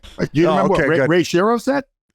Ray was awesome. He was awesome. I think he said, "Biz, you need to learn how to shut the fuck up." Is that what he said? Exactly. Boy, was he wrong. That's why when my agent told me, he said, "You need to get the fuck off of Twitter. Nothing good can come of this." That's why I would say, well, boy, was he wrong too. Want to bet? Yeah. So you know what? When I went to Pitt, I got a chance to work in development with players like you guys, and I was in and out Pittsburgh and American League, and but I knew it would take me to a fork in the road. But after going on the bench in 2009, I realized and that's when I realized I wanted to be a manager, or at least stay in the management track, and not the coaching track. So yeah, that was when I first really got the bug. But I've had great mentors. He's a fantastic mentor of mine. I've had some great teammates on the management side, Billy G, Jason, Chuck Fletcher, David Poyle, Bill Torrey, my old GMs. Like, there's a lot of people that have influenced me. You were unbelievable when you were in Pittsburgh. Like, you were so kind to me. I remember there was a scary moment. Didn't you end up getting a blood clot and then you had to take some time off? Didn't you have a health issue there? Yeah. That's something I'm proud of. But we won the Cup in 2009, and then I was at a friend's cottage in Maine, and, you know, tough guy Tommy thought he was still 25 and was jumping off rope swings, and I fell and landed in the shallow water and just burst open my heel. And it was, geez, it was bad at the time. You don't realize how bad it is until when they tell you you're good. And when the doctor said, I thought I was gonna have to take your foot off when you first came in. So no more rope swings for me at 54. So, but yeah, I did. We raised the banner, and I was on crutches, and not a great time, but a good learning lesson for me, my kids, and their friends. That's a show, and they saw me do that. Oh, Tom, you just mentioned Let's bring David it back Boyle. up, guys. Let's bring it up. yeah. Sorry to go dark side on you there, buddy. Sorry. We'll do that right now. You just mentioned David Poyle in the 7th round, the second day of the draft. You traded picks with New Jersey, so he'd be able to take with Nashville, so he'd be able to make one last pick in his career. Was that something you pre-planned, or did it kind of be a spontaneous thing? No, not at all. I actually was talking to David at the deadline about a player, and I did say it to him, David, why don't you make your trade with me, right? Like, first captain. Yeah, give me Yossi. I'll give you the 7th rounder. I'll take Saros and package it up. Didn't even dawn on me. And then I was just sitting at the table. I was going on NHL Network, and before that, Barry Trotz walked over, tapped me, called me to the back, and just said, "Hey, I need a favor. I need your 7th round pick." And I just said, "Okay." Well, he said, "I don't have a 7th round pick next year." So I went back to the table. I got online, and I started looking at what they have. You know, I'm thinking, well, if it's that important to you, give me a 6 next year. Yeah. So, and I noticed, I said, he's got a 7th next year. And he walked back home and said, we do have a 7th. He said, you got a deal. So I send my hockey ops guy over to do the deal with Brian Boyle. And he goes back and says, Brian says they may have something else going on. I'm like, oh, all right. So I go do the interview. I come back, they get the deal done. And it didn't even dawn. It didn't even hit me yet. I was doing Barry first time GM a favor, and then P. Albeats, our communications VP, came over and said, "Hey, this is what they want to do. They want to announce what they did, and they want to announce that they're going to make the trade with his first ever captain, Predators, and his last trade ever." And I said, "He's serious?" I literally put my head down. I called my wife. I said, "Are you watching draft?" She said, "Yeah." I said, "Just watch the end in the 7th round." And I honestly, I started to tear up because it really hit me. Like, wow, the magnitude of this in David, how important he was to the game, and how I could play a small little part in his life as a manager. Because, you know, these guys, New Trotsky, they picked me. I didn't pick them. They picked me to go to Nashville. And it was the greatest thing that ever happened to me and my family. So when they told me, we want you to walk up, and, you know, by the time I hung out with my wife, these cameras and microphones were over the table and on the table, and just said, we want you to walk up and just kind of walk behind David and grab them. And the rest is history. It was a great moment for me. It was a great moment for my family. I think it was a great moment for the Predators. But Barry Trotz deserves all the credit. That's how you bring the mood back up on the pod. A little round of applause for RA for the question. He's got a fake foot, but he made that last trade. I can't feel anything, but yeah. Damn alligator bit my hand off. But in being down in Nashville, like, I'm glad you brought that up. First of all, the way the city's grown and like Broadway, and now you just go out block by block. It's incredible what's happened. And you were there right from the beginning. Like, take us through that first year, because I guess, like, you know, with an expansion team and a new team, you know, things are always not maybe a little bit behind, but just so different, and especially down south. Like, what was your mindset when you got selected in the expansion draft and then getting named captain? Like, take me through that first year. Well, I didn't get taken in the expansion draft. I was a free agent. I was a free agent. And I think day 3, I called my agents to check in on where we're at with teams. And it was like the same 3 or 4 teams. I'm like, And then he said, what about Nashville? I was talking to David Poyle because Mike Dunham was a client of my agents, and they took Dunny in the expansion draft. I said, Nashville. He said, So I don't know. And then it got serious.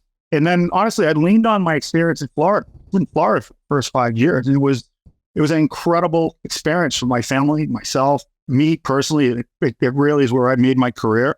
2 boys that were born down there, my 2 older boys. And then when I thought of that, and then they said, they would like to, if you were to do this, they would like to name you captain. And now I get the handprint on that organization from what I learned from the Brian Skrulins and the Mike Huffs and Mike Folinos, Joe Sorellas, guys like on and on that started in Scott Mellenby and in Florida. And I get to do this. Talked to my wife and we said, let's do it. I didn't know anything about Nashville. It was, I don't even know if I like country music at the time. But you know what, we were down and it was impressive. You know what? It's all about the people who are running the organization. And as you guys know, there's great people running the organization. Craig Leopold was the owner. To this day, we're friends. When you have somebody like that at the helm and giving David Poyle and Barry Trotz the power to do their jobs, it was all about the people. So that was the main reason why I went down there. And yeah, I mean, I can't. I had another son who was born in Nashville. So it's way different now than it was back then. That's for sure.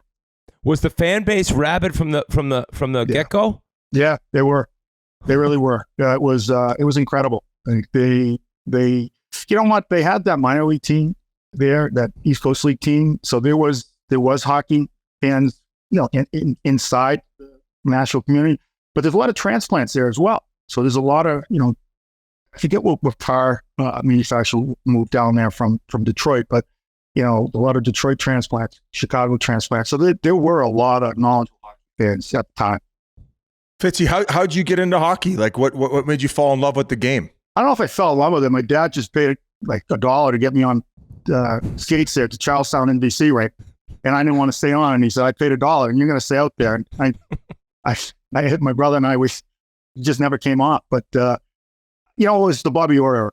I started my youth hockey in Charlestown. That's where my family's from, as I already knows.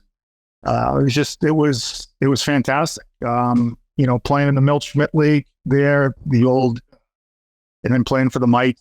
That's just where my family was from. And you're right down the street from the Garden. And it was, but the Bobby Orr era. And then I was lucky as I got older, and I was, I think, 11 or 12 when Team USA won the 80 gold medal. So you're in, like, those guys are my heroes. Those guys are my heroes. You know what, too? Growing up, after we moved from Charlestown and Billerica High had some great hockey players come out of there. If you look at the amount of pros that have come out of there, the Miller, the Arnolds, the Jenkins brothers, like Tommy Glavin was there. It was just a great hockey town. And again, I got a chance to play for the Bruins, and people said, I must be living out a dream. My dream was to play at Billerica High School and have kids come like I did every Friday and watch us play. But my parents sent me to Austin Catholic Prep School, and I wasn't happy with them, that's for sure. But Glavin was a great hockey player, wasn't he? Yeah, he was. Yeah, he was a couple years older than me, and he got drafted in the 4th round in the draft. And I think he probably would have higher, but taken already in the 2nd round in baseball. So I don't know if teams wanted to waste a pick early in the 1st, 2nd, or 3rd round. Before we continue, I need to talk to you guys about Body Armor. Oh my God, this water is perfection. Spittin Chiclets is brought to you by Body Armor. Body Armor just hopped on to the Chiclets Cup, happening in early October in Buffalo. I got Body Armor sent to me, G, and I've just been pounding it. I love the wide mouth on the ones they sent me, the big dogs. And my wife said today, can you please ask them to continue to send that? She even said it all proper like that, to continue to send that. And it's for a good reason, because it is the best water. I'm a water snob, Body Armor's it for me. Body Armor's it. And from sports drinks to sport water, Body Armor keeps us hydrated all day long. Whether we're talking, watching, or even playing sports, Body Armor is our go-to choice. Real hydration, real ingredients, packed with electrolytes, vitamins, and nothing artificial, the most important part. Body Armor has great tasting flavors like strawberry, banana, and blue raspberry. If you don't want to go plain water, you go the flavored. The best athletes in the world hydrate with Body Armor, like Ronald Acuna Jr., Christian McCaffrey, Alex Morgan, Paul Bissonnette, and the latest athletes to join the team, Joe Burrow. Gee, when do you crush Body Armor the most? I'll tell you what, Whit. Like I've been saying, I've been on the golf course nonstop this summer. Very hot, getting very dehydrated, but you have the Body Armor sports drink. I've been crushing the water so much, but they also sent over some of those Body Armor sports drinks. I've been ripping through the strawberry banana ones. Like we said, none of the artificial stuff, all the real stuff. And the waters are perfect too. This size water too is just dialed because I can't take the small waters. I finish those things in like 2 sips. These Body Armors, you know you're perfect. hydrated when you crush one of these. Exactly. Then you crush 3 or 4. That's a day right there. Body Armor is available in stores nationwide. Head on over to Body Armor store on Amazon and get yours today. I read that you're cousins with Walt Kachuk. Is that true? That's true. Okay. Yep. Wow. It's like Charlestown's just like inbred. Everybody's just related in there, aren't they? That's what happened to RA. Yeah. Yeah. Oh, Keith and I are first cousins. My dad and Keith's my brothers, sisters, they were the only 2 in the family. And, we grew up a really tight family. Our grandparents passed away. I'm the oldest of the I think 7 of us. And you know what? Keith's mom and my dad, obviously super tight. We're a super tight family. Actually, we're going on vacation every year. We go to Maine. We rent this big house at Fitzgerald's and Kachuk's. Keith pops in here and there, but his sisters, his brothers, mom and dad, my mom. So that's starting Saturday. Actually, after Brady's wedding, Brady gets married here at the end of July. Am I supposed to say that? Because this isn't getting... Hey, what's the address? We'll have the Spittin Chiclets paparazzi over there taking photos. What do you got, guys? We actually have a little breaking news here. Ooh. The Florida Panthers have agreed to terms with defenseman Casey Fitzgerald on a 1-year, 2-way deal contract 2 minutes ago. Go. Wow. There you go. Chiclets bump. Did you already know that, Fitzy? Be honest. I did. I knew it like day 2 of the July 3rd. Okay. Well, I don't know why they waited so long. Thanks for breaking, G. Thanks for breaking. Can't get this guy excited. What was you went to Austin Prep in Reading, Massachusetts? Yep. Is that I told you I didn't want to go. My parents made me go. I want to go to the public high school. They're like, you're not going to the public school. It's a zoo over there. You're not doing it. You need this for academics. And I just said, well, I don't want it. They said, well, you're going. Ironically, those teams that I played on there, we had 8 to 10 Bill Rickey kids on the team that went to the Prep Catholic school as well. So, you know what? After a year and a half, I settled in. It was the best decision my parents made for me, that's for sure. And then how did you end up at Providence? Did you want to go there? Were you kind of looking at somewhere else? Like, how did that all come about? Great question. No, I was earmarked for BC or BU. Like every other Boston kid. Did they shrivel you? No. Back, I chose my 5 schools to go visit, and it was BU, BC, Providence, UNH, and Maine. Sean Walsh was just started at Maine, and he was incredible, him and Jay Leach, incredible recruiter, to the point where I already made my decision. Providence is my 3rd school that I went. I made my decision, and my dad said, you made a commitment. You're going up to Maine, and you can put a face on like you're excited to be there. Like you're going up. But anyways, when I made the decision, my dad looked at me. You know they're not the B pot? And I'm like, yeah, I know that. But I chose it for a reason. I chose it because, a smaller school, it was a good hockey school too. It was, if you look at the players that have come through Providence, Lou was my AD my freshman year. And then he left. Yeah. Then he left for New Jersey to bring on my freshman year. And I stayed an extra year and then turned pro. But it was very impactful for me. I don't think I would have turned out to be the player I was if I went to one of those other schools, in my opinion. So yeah, that's the reason why. It was a bit away. I didn't care about the first Monday in February or the first 2 Mondays. And I had a ball. Wasn't that Jack's dad, one of your teammates there too? Jack Hughes' dad? Yeah, Jimmy. He was 2 years. That's crazy. Yeah, Small world. Yeah, he was a good friend. Yeah. So small world is right. When you were I think it was a Mike. Were you commuting back and forth from Billerica to Charlestown for a couple of years playing youth hockey down there? I did. Yeah, until first year. Yeah, the second year Mike. So I played 3-year Mikes there, and it got to the my grandmother would come up. She worked at Burlington Mall, and she would stay at our house in Billerica, and on Fridays we'd practice, and she would drive me down after school, and then my dad would come off the docks and pick me up and just take me home, and then Saturdays we were going down to play out time, where you go down to a beer and then holy shit. Yeah. That's a commute. It wasn't that. It really was. No, I was in the Milt Schmidt League too, on top of it. So no, it was, I wouldn't change a thing. And then when you left Providence, I see first year you played mostly AHL, but you played 23 NHL games. Leaving school, were you kind of looking at I'm going to be in the NHL right away, or were you not that surprised to spend a little time in the minors for a couple years? No, I gave myself 4 years in America. I said, if I can. No shit. Yeah, I just said, listen, if not, I'll take my signing bonus. I'll go back to school, finish the last 2 years. But I got a sniff at the end of the year, or the middle of the year, my first call-up game. And then at the end of the year, again, team that is selling off. Now I get it, selling off older pieces for future assets and giving you young kids a chance to play. I was in the right place at the right time. Made the team. We actually got invited over to the World Championships as a 20-year-old, which was a great experience in 1989. And then made the team coming out of camp. I played really well, and then my ice time just kind of inched down towards the fourth line. And at the time, I didn't care. I just want, I don't care, fourth line, fifth line, sixth line. I just wanted to be in the NHL. You're telling me, buddy. You're telling me. But when I had good people, Al Arbor. I had 3 people I was surrounded with. Al Arbor was the coach, and Bill Torrey, and they knew what was best for me. I just turned 21, my second full year, and they knew it was good for me. And we went down. We won a Calder Cup that year. I got a chance to come up and play in the playoffs for the Islanders. I made the team out of camp again, and I didn't need waivers, so I was up and down.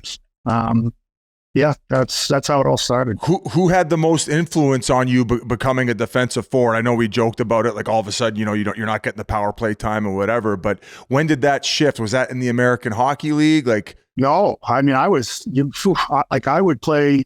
I played right wing in the American League. I scored 30 goals that year in 53 games as a right winger. I played a little bit of center, but every time I got called up, I played center. They just played me at center in New York. So I learned how to be a versatile player that way.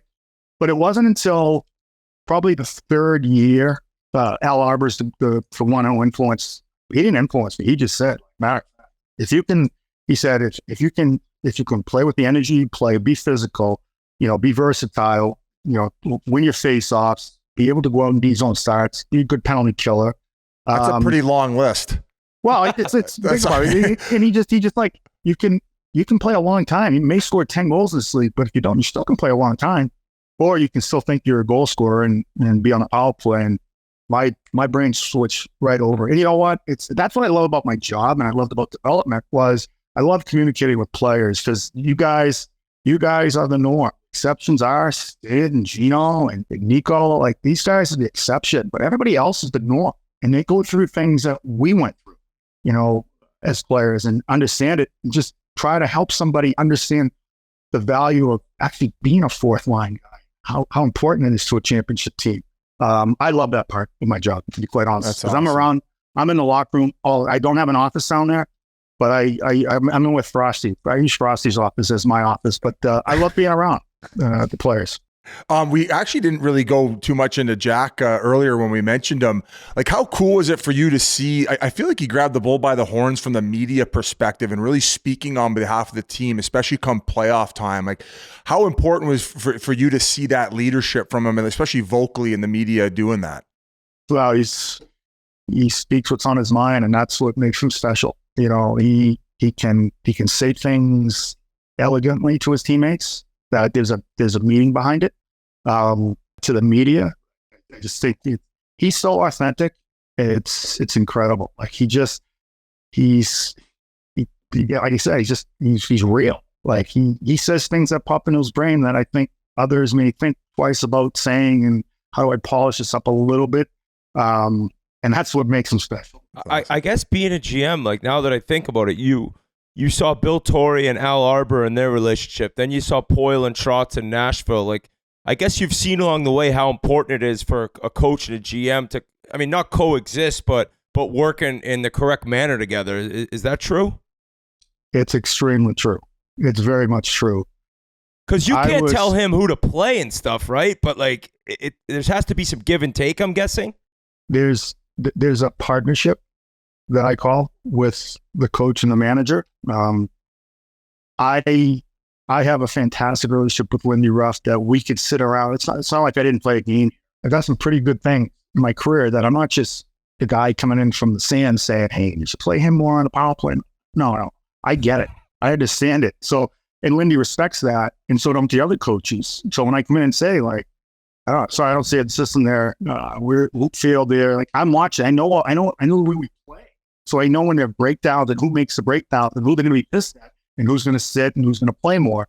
But having a partner that saw how I saw this team growing and developing was incredibly important to me. And if I didn't have that, if Lindy Ruff wasn't the guy I picked and didn't do what he said he was going to do at that time and made it go off script a bit, I definitely don't see our players growing like they did. Fitz, I want to go back to the Islanders for a minute. One of the biggest upsets of all time. You guys beat Pittsburgh Penguins 4-3. What, like, they outscored you the whole series. What was the secret, I guess, to beating those guys? Well, it was clutching and grabbing and the water ski off Mario and Jaeger. No, you know what? That was the game back then, and we just were extremely hardworking. We had a lot of talent there on the island. Pierre Turgeon scored 50. Derek King scored 40.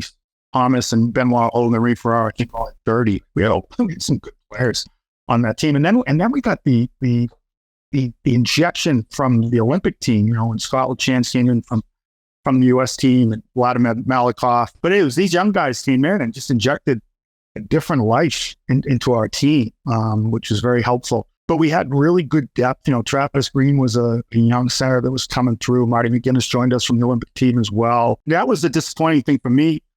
RA was I was the one who could take an expansion draft after that year. I didn't want to go because all of a sudden I was, the first 4 years stunk, and now we're good, and now I'm heading out to an expansion team, and you just watch Ottawa get run over, and you're like, I don't want to do this, and that parlayed into probably the next best thing in my career, being taken an expansion. Yeah, so I was wrong about Nashville. You signed there. So when you now you say you almost didn't want to get picked, and then that day comes. Like, did you know your name was out there as a possibility in terms of getting selected? And then, like, how'd you find out? Donnie Maloney took over as the manager, and he called me up and asked me if I get my year-end meeting. He told me he was protecting me. So fast forward to a week out. Remember, the expansion list had to be in, the protecting list. He calls me and asks me if I'd seen or heard from Jeff Norton. Jeff Norton was a teammate of mine from Boston, and I just said, no, I haven't. There was no cell phones. And he just said, okay, I got to go. I got to file. I just traded him the same day. All right. But he didn't tell me I was being exposed. And I found out 2 days later that I was being exposed. I wasn't happy about it. Then I got taken. And like I said, I was wrong. I was wrong about what expansion could be. And again, touched on this about Nashville. It's about the people. We had Bill Torrey. Wayne Huizenga was a great owner. Bill Torrey was the president. Bobby Clark, not many people know, was the first general manager of the Florida Panthers. No shit. Yeah. And Roger Nielsen, Hall of Famer, was our first coach. So they were going out and getting high character, hardworking guys who competed, their asses off, filled in with some younger talent. And we had a great goalie, John Van Beesbrook. Was there a fun buzz right off the hop? Was it selling out every game that first year? Yeah, I think so, or at least 90%. and you gotta remember, we were down in the old Miami Arena. So we would all live in the Boca and the Coral Springs area. We practice in Pompano. We would commute down to the Miami Arena. We had day rooms every day, every game day. So we just go down and check in a hotel, and we would carpool down with each other, and then wives and girlfriends would carpool down and just a 45, 50-minute jaunt back to Boca after. But it was part of our routine. Then I did that 5 years. 5 years. It was a hotel for every game. Every single game. Well, I didn't cook pregame meals. You guys have been kids nowadays. Oh, every team's got 4 personal chefs. Like the minute they get on the plane, there's sushi waiting. Then they're getting their fillets dropped off by the fart sniffers. I was gonna.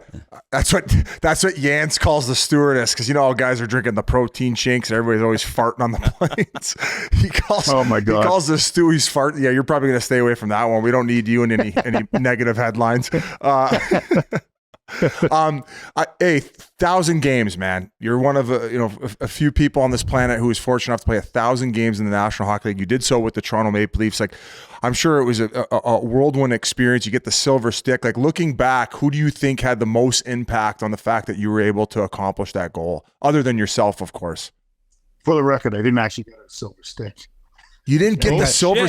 What? Who else didn't get one, Biz? Remember we had this issue before? I think it was Todd Bertuzzi, wasn't it? Shanny, get on it. I could tell you the other guy who didn't get it was Gary Roberts, because Gary and I played our 1,000 games. Oh, it was Gary. As a teammate on the same night. Get the fuck it was Gary Roberts who came on and said that. Suck on that one for a little bit. Yeah, that's a little fun fact for the boys. That's crazy. Teammates playing 1,000 games on the same night. That'll never happen again. Well, I can't say that. I didn't think anyone beat Gretzky's goal scorer. He's coming. Yeah. So yeah. But yeah, no, that's Gary's probably the other guy. What do I remember was one. I remember sharing it with Gary, which is incredible. I mean, I had so many influences. I can go back to youth hockey coaches. Obviously, my mom and dad, just making me believe that dreams can come true. And that sounds corny as it is, but it's, if you want to be a player, you can be a player. I had some great coaches. We've had Hall of Fame coaches, Pat Quinn, I talked about Al Arm, but Barry Trotz was the Hall of Fame coach, Roger Nielsen. I was fortunate to be put in the right place so I can continue to grow my career and extend it. And I had great teammates, I just a lot of friends. But I was highly competitive. I wanted to play 1,000 game. I had a separated shoulder, number 3, and they wanted to operate on it. I said, you can be out 6 months. Ooh, I'm 25 games from my 1,000. I'll be back playing. But no, I'm very humbled by it and very honored. I didn't accomplish individual goals. I was just an everyday player, but I think for players like that, if you can hit 1,000 games, that's quite an accomplishment. Fitz, another coincidence. Matthew Tkachuk scored the goal that ended up sending Florida to the Stanley Cup this year. Well, you did the same thing back in '96. You beat Barrasso from the blue line there. It ended up being the eventual series clincher. Pretty wild stuff. But that ride, that was a magical run you guys had. Obviously, ran into a stacked Colorado team. But that was third year in the league you guys were there? That was it? Yeah. Third season? Yeah, year 3. Well, just watching Matthew in Florida, obviously, some vested interest down there. One is a dad, family member of Matthew's, an alumnus. What an incredible run that those kids went on, and special moments that they'd created for not only themselves, but, for the city as well, or the area. So that was fun to watch. And ironically, Matthew scoring that goal, his was a little different than what I scored. 58 feet you scored from. 58 feet in second period. Or maybe it was the third, about 7 minutes left. He scored with 4 seconds left in the game. That was an incredible run for us. I think we were built, like I told you, the team was built, a lot of character, a lot of hard work, great trades. Stu Byron was a really skilled player. Jesse Belanger was a skilled player. Ray Shepard was a skilled player. We drafted well. It was Ed Jovanovski's first year in the league, and he was someone to be reckoned with. Rep Warner was a hard-nosed defenseman. And we had good goaltending with Beezer and Mark Fitzpatrick there. So we were very committed to our system, very dedicated to it. We didn't cheat because we know if we did, we couldn't get into the pond hockey game. So we're very detailed and try to. And again, there was a lot of hook and hold as well. Yeah, well, you get a little time now. I mean, development camp's over. Kind of. You got a couple other deals to get done. But will at least the end of July, beginning of August be your kind of recharge the batteries time of the year? Yeah, I mean, this year is a little different than the past 3 years. We're going back to my first full year. Seattle expansion. We had to worry about that right into free agency, right the draft. It was later, and it was right in the middle of my vacation. No, last year was we had a lot of ARP cases. This year, I'm gonna enjoy my vacation next week. So I appreciate that. Do you mind if we get the bag liquor Pasha on to ask a few questions because he's a Devils fan? Posh, you got anything that we? Go ahead. We leave. Fitzy, what's up, man? How you doing? Hi, Posh. Great to see you.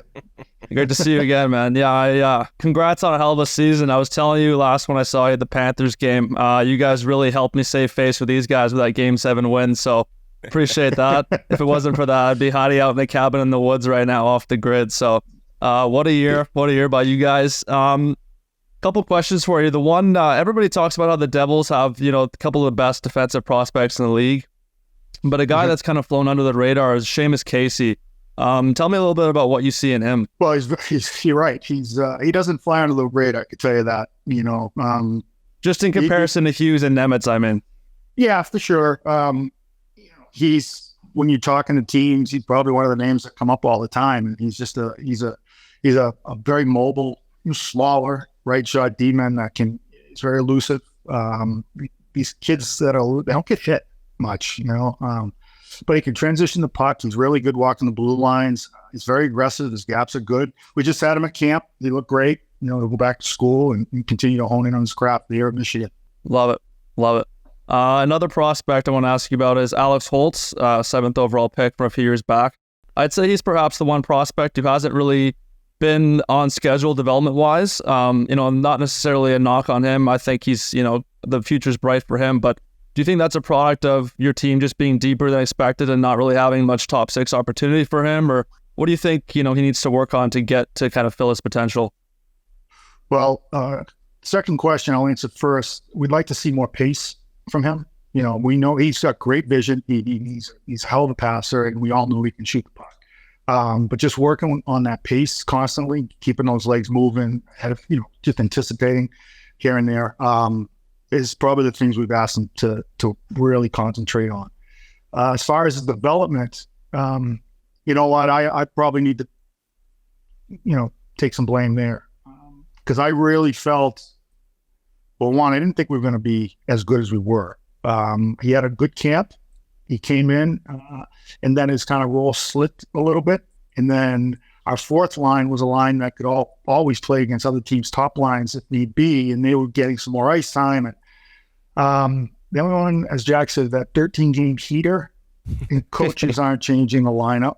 They're not, unfortunately. I truly felt that you can develop at the National League level because you're practicing with and against NHL players every day. Faster, strong, better passers. Like that's development. It should be. But as the year ticked away and games started to kind of add up, practices became irrelevant. You weren't getting everybody on the ice at the same time. The 30-minute skate. You guys know this. Yeah. And I probably should have sent him down earlier. But I didn't. And I'll take full responsibility. We do believe in him as a player. What he can do on the ice, you can't teach. He's going to get an opportunity here to play with some good players. But for me individually, he's got to make sure he comes in camp ready to take a job. You know what? There's worse problems to have. I think 5 years ago, if you said the Devils would have, too deep of a roster for prospects to be cracking, and anybody would take that. So it's a good problem to have. Get the lotion out. Here comes the double wrister.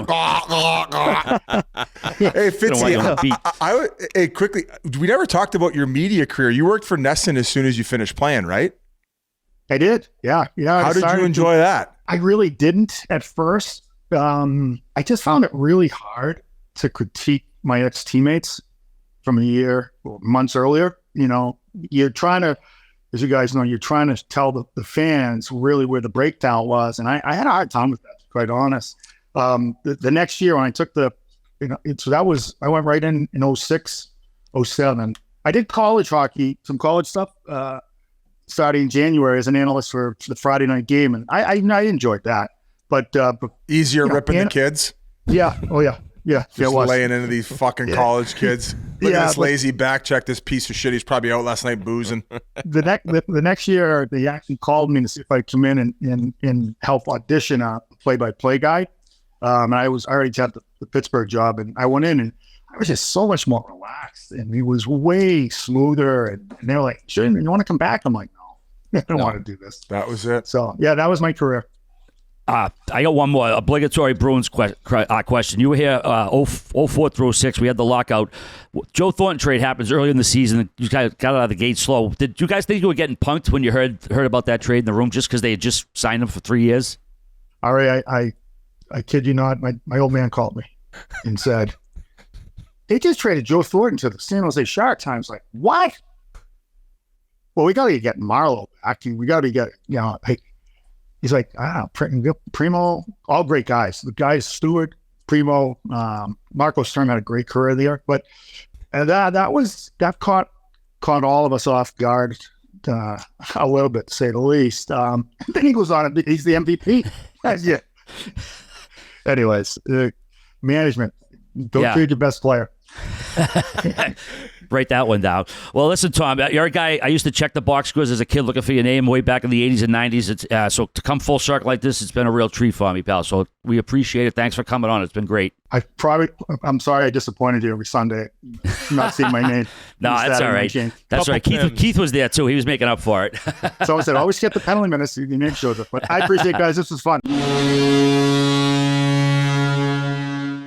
And before we continue, I need to talk to you about Labatt Blue, the beer of the summer right now, the beer of the season. And many things are better together.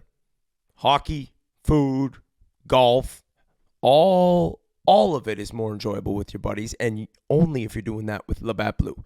And we have a sandbagger coming out pretty soon, Ryan Getzlaff, Kevin Bieksa, and they are crushing, and we are crushing Labatt Blue. So take a page out of Labatt Blue Light book and enjoy your beers together so you can live life to the power of we. Find Labatt Blue Light at labattusa.com/finder. Once again, that's find Labatt Blue Light at labattusa.com/finder. Thank you very much to Fitzy. That was a blast. So thanks once again. I hope you all enjoyed it.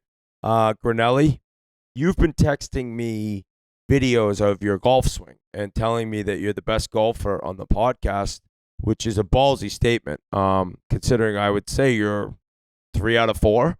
And if you include Army and Merles, I think you're 5 out of 6. So why are you so like cocky and confident? What are you shooting?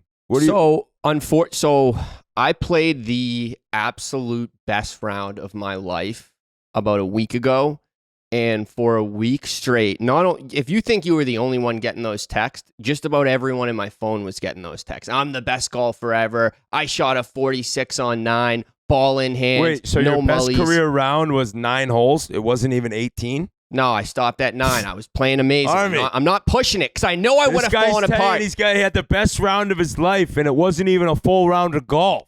And it was a 46. I know I would have completely fallen apart on the back 9, so I got to stay up. I got to stay positive. Mm-hmm. So TaylorMade sent me some clubs. I'm all dialed in, ready to go. I'm taking lessons at the Hudson Golf down the street. I'm ready, man. You saw my swing. It's a good swing. I have a really good golf swing. You can't deny that. I got to see this. Send me some send me some videos. Army, I'll send it to you right now. This is all very this is all very, what's the word I'm looking for? Relative? Because, I mean, your swing's okay, but like a very good golf swing? Like, what are you talking about? My swing's kind of brutal, but I was at a golf tournament in Erie a few weeks ago. There was a long drive. It's not a horrible swing. It's not a very good swing. Grinnelli's? I think for someone for someone who has played as much golf as I have in the past 4 years, who basically cut off That's 2 not what you fingers said. 4 years ago and has no feeling in half of his hand, It it's not actually a bad does golf look better swing. now that I look at it. It's a good golf swing. People tell me really- all the time. They're like, it's a good golf swing. And I have gotta- no I'll be feeling in the half judge. my hand. You know what? It's a little better than I thought. It's a little better than I thought. Does he look good? Does he look like a little drowned rat when he's golfing, like he usually does? Shirt Or does untucked, is he shirt tucked in? untucked No. With his well, that's I don't even. I don't need mind that. a He's shirt got- untucked though. I he's got can't that, be too. the hat backwards. I don't even know if that's allowed on most golf courses. Doesn't bother me, but probably not allowed. I was in New Hampshire. Doesn't matter. he takes it. We'll post this. You know what? Let's Not let a the bad people swing. decide. The backswing is way better than the follow through and the finish. It's Does he just a cork very it? s- He's a very simple, actually pretty nice on plane lefty golf swing on the way back. Comes down, releases it pretty good fucking. And I videoed my whole. I videoed my the entire hole, and it happened to be the best hole I played all day. I have every single shot. I parted out. It was unbelievable. I'm telling you, boys. You did like a Jake Marsh video kind of thing, or what? Yeah. I love when he does that. Quick little 90-second TikTok of it all.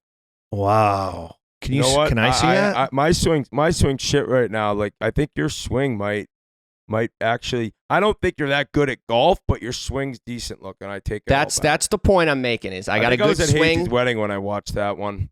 You know what's brutal about a golf swing and hockey guys? You know the natural movement. We get thrown into that like it should be easy, but I think we get into the twisting. Like we twist differently, right? It's not like that nice composed like shoulder twist that you're supposed to have. It's like more.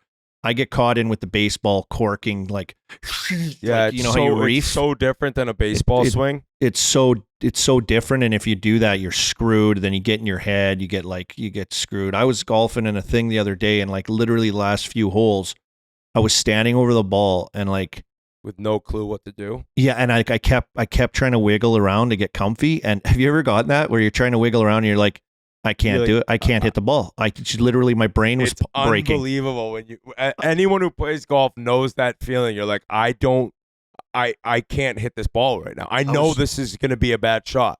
I was That's trying why to when dial I'm it in. stepping up, when I'm stepping up, I take one practice swing maybe, because the more practice swings I start taking, I get in my head and I start thinking about it, and that's when I get fucked. So if I just get up there, grip it and rip it. Yeah, exactly. And the thing is, golf's so nuts because there's also the amount of times that you stand over it, you know you're going to hit a good one. Yeah. And you're Yeah. like, I'm going to smash this thing right now. Oh, that feels good. It's just, and like getting in that, yeah, I know. So the more thought, the worse you're going to be at golf. That's a fact. So yeah, Grinnelli's basically just like a Brian Harmon twin right now. Just as his lefty giving golf advice because he shot 47 in a 9-hole full. Hey, round if you of ever golf. get through 18 holes, let me know what you are. Maybe I'm looking for another partner in a sandbagger. Well, I played in a scramble yesterday, which was perfect. Coming off the best round of my life, I play in a scramble, keep the positive vibes going. So I'm feeling great right now, Colby. If you need another partner, I'm here for you. So scrambles are fun, right? When you're with your buddies, but they're also, I think a lot of people want to play their own ball. But if you're just looking to get after it, but Grinnelli, on the 40, was it 46 or 47? 46. 46. Like, did you putt the ball in the hole? Did you scoop a couple? Nope, ball in hand. Because so here's the thing. So yesterday the scramble, I played in a tournament with my girlfriend's family. So I needed like an honest. Because when I go, like I cheat, like you know what I mean. Like I'm not a legit. Well, yeah, you have fun. Like if you're not playing, exactly. I just try to have fun. So I was like, all right, I went alone. I'm like, I need a real legitimate. Like I need to know how good I am at golf before I go into this with my girlfriend's entire family, like 50 cousins, and so yeah, it was. That's why I went. And were you bad in the scramble? No, I was great in the scramble. So hold on, you didn't do incredible. one like you were kind of close, like a 2-footer, and you're like, I'm good. I know. Nope. You putted every ball into the hole. So I had. Here we go. I had Here we one go. mulligan. I had one mulligan on the Oh my second God! hole. You shoot 46. You fucking little. I had one mulligan on the second hole. I can't lie to you guys. But that's it. My best career round that wasn't even a full round tells us 10 minutes later he took a mulligan. which immediately makes it not a real round. What an unbelievable turn of events. Respect the honesty. Just respect the honesty. That's all I can say. Well, I guess the second time, it's like, yeah, if you lie at the beginning. What a turn of events. But it was ball in hand the entire time besides the second hole. Just one mulligan off That was tee. like when Ball in hand. That was like when Kevin Spacey's Kaiser Sose at the end of Usual Suspect. The whole story changes. Holy shit. All he said was, okay. I heard okay. I said, here we go. I took one mulligan. Holy shit, I did not see that Where coming. did the ball go when you took a mulligan? I think it might have gone in the water. Auto double. That's a 48. I don't know. Oh my God, this is a He story. might have put another one in the water next. 50. Oh, This is why I didn't play the back nine. It was all coming apart. Basically shot Tom Wilson's age. God, we broke down that confidence. Oh my God. Where'd the I'm the mulligan greatest come golfer from? alive. Oh, I needed that, boys. I haven't laughed Okay, that hard. actually- I'm crying. Ding, ding, ding, ding. Well, gee, you know what, though? Fuck it. I love that you're playing golf. I've told you for a while you should start playing golf. So I know you're in the city. It's actually impossible to live in New York City and play a decent amount of golf, but or you're in Jersey, but Wait. Am I allowed to golf with you now? Because every question I always get when I'm out with Chiclets shit, I fans, should I have been see on your someone at the side bar, here. they're always like, dude, what's it like to just like hang with Whit, go on the golf course with him, just kick it with him? I'm like, I've never gone golfing with Whit. I've never got the invite. Been waiting for the invite to Old Sandwich, and you told me once that you don't want to golf with me. I'm horrible. I don't remember that, but I do want to golf with you now. Yeah, like I hit ground balls. I'm horrible. I was like, oh, okay. You kind of like G seems like the guy that could like play a little bit because I know he doesn't play. I know he's busy, his stuff he's doing, but like I feel like this is me in my head. I feel like G could just put a little bit, like if he really dialed it and tried to get out there a little more, he'd be better than me in a short period of time. He's like little scraggly, probably That would be a great it. match to set up. I think he could take me. I think you'd get him, Army. I think you'd get him at least if he can't take a mulligan again. If he's low 90s, it'll be a battle. Yeah, low 90s is that where you're at? No, I'd say I'm high 90s, low. How many 90s. mullies? 2 or 3, maybe 4. What a turn of events. What a story. I love it. I love it. I'll be keeping track of you, G. Send me some of those videos, dude. I like seeing that stuff. I want to got see you. how you're doing. I love that you're got you, golfing boys. too. Yeah, I love that, G. I love that. I got you, All boys. right. It's great catching up with you guys, though. I've missed doing this. So, and Army, thank you so much. Oh. Hopefully everything's all right with RA. And just to preface real quick, we started recording at 9 p.m. I texted Army at 8:56. 4 minutes later, he jumped on with us. So just shout out The to you. arm Stick dog. taps to Army. Oh yeah, it's good to be up here. I was like, what's going on? What are we doing? How's this going? What's happening? So Hey, it was what are we great to be talking on about? here. Yeah, it was great to be on here, break down some stuff. A great interview from Tommy Fitz, and good luck with your golf tournament coming up here, Whit. Whatever you have, your member. I don't know. Yeah, I actually got to go over in the morning and buy some mulligan cards. They sell them for the tourney, so I'll get on that. G, keep doing your thing. Army, thanks again. Love you boys, and I'll talk to you soon. All right.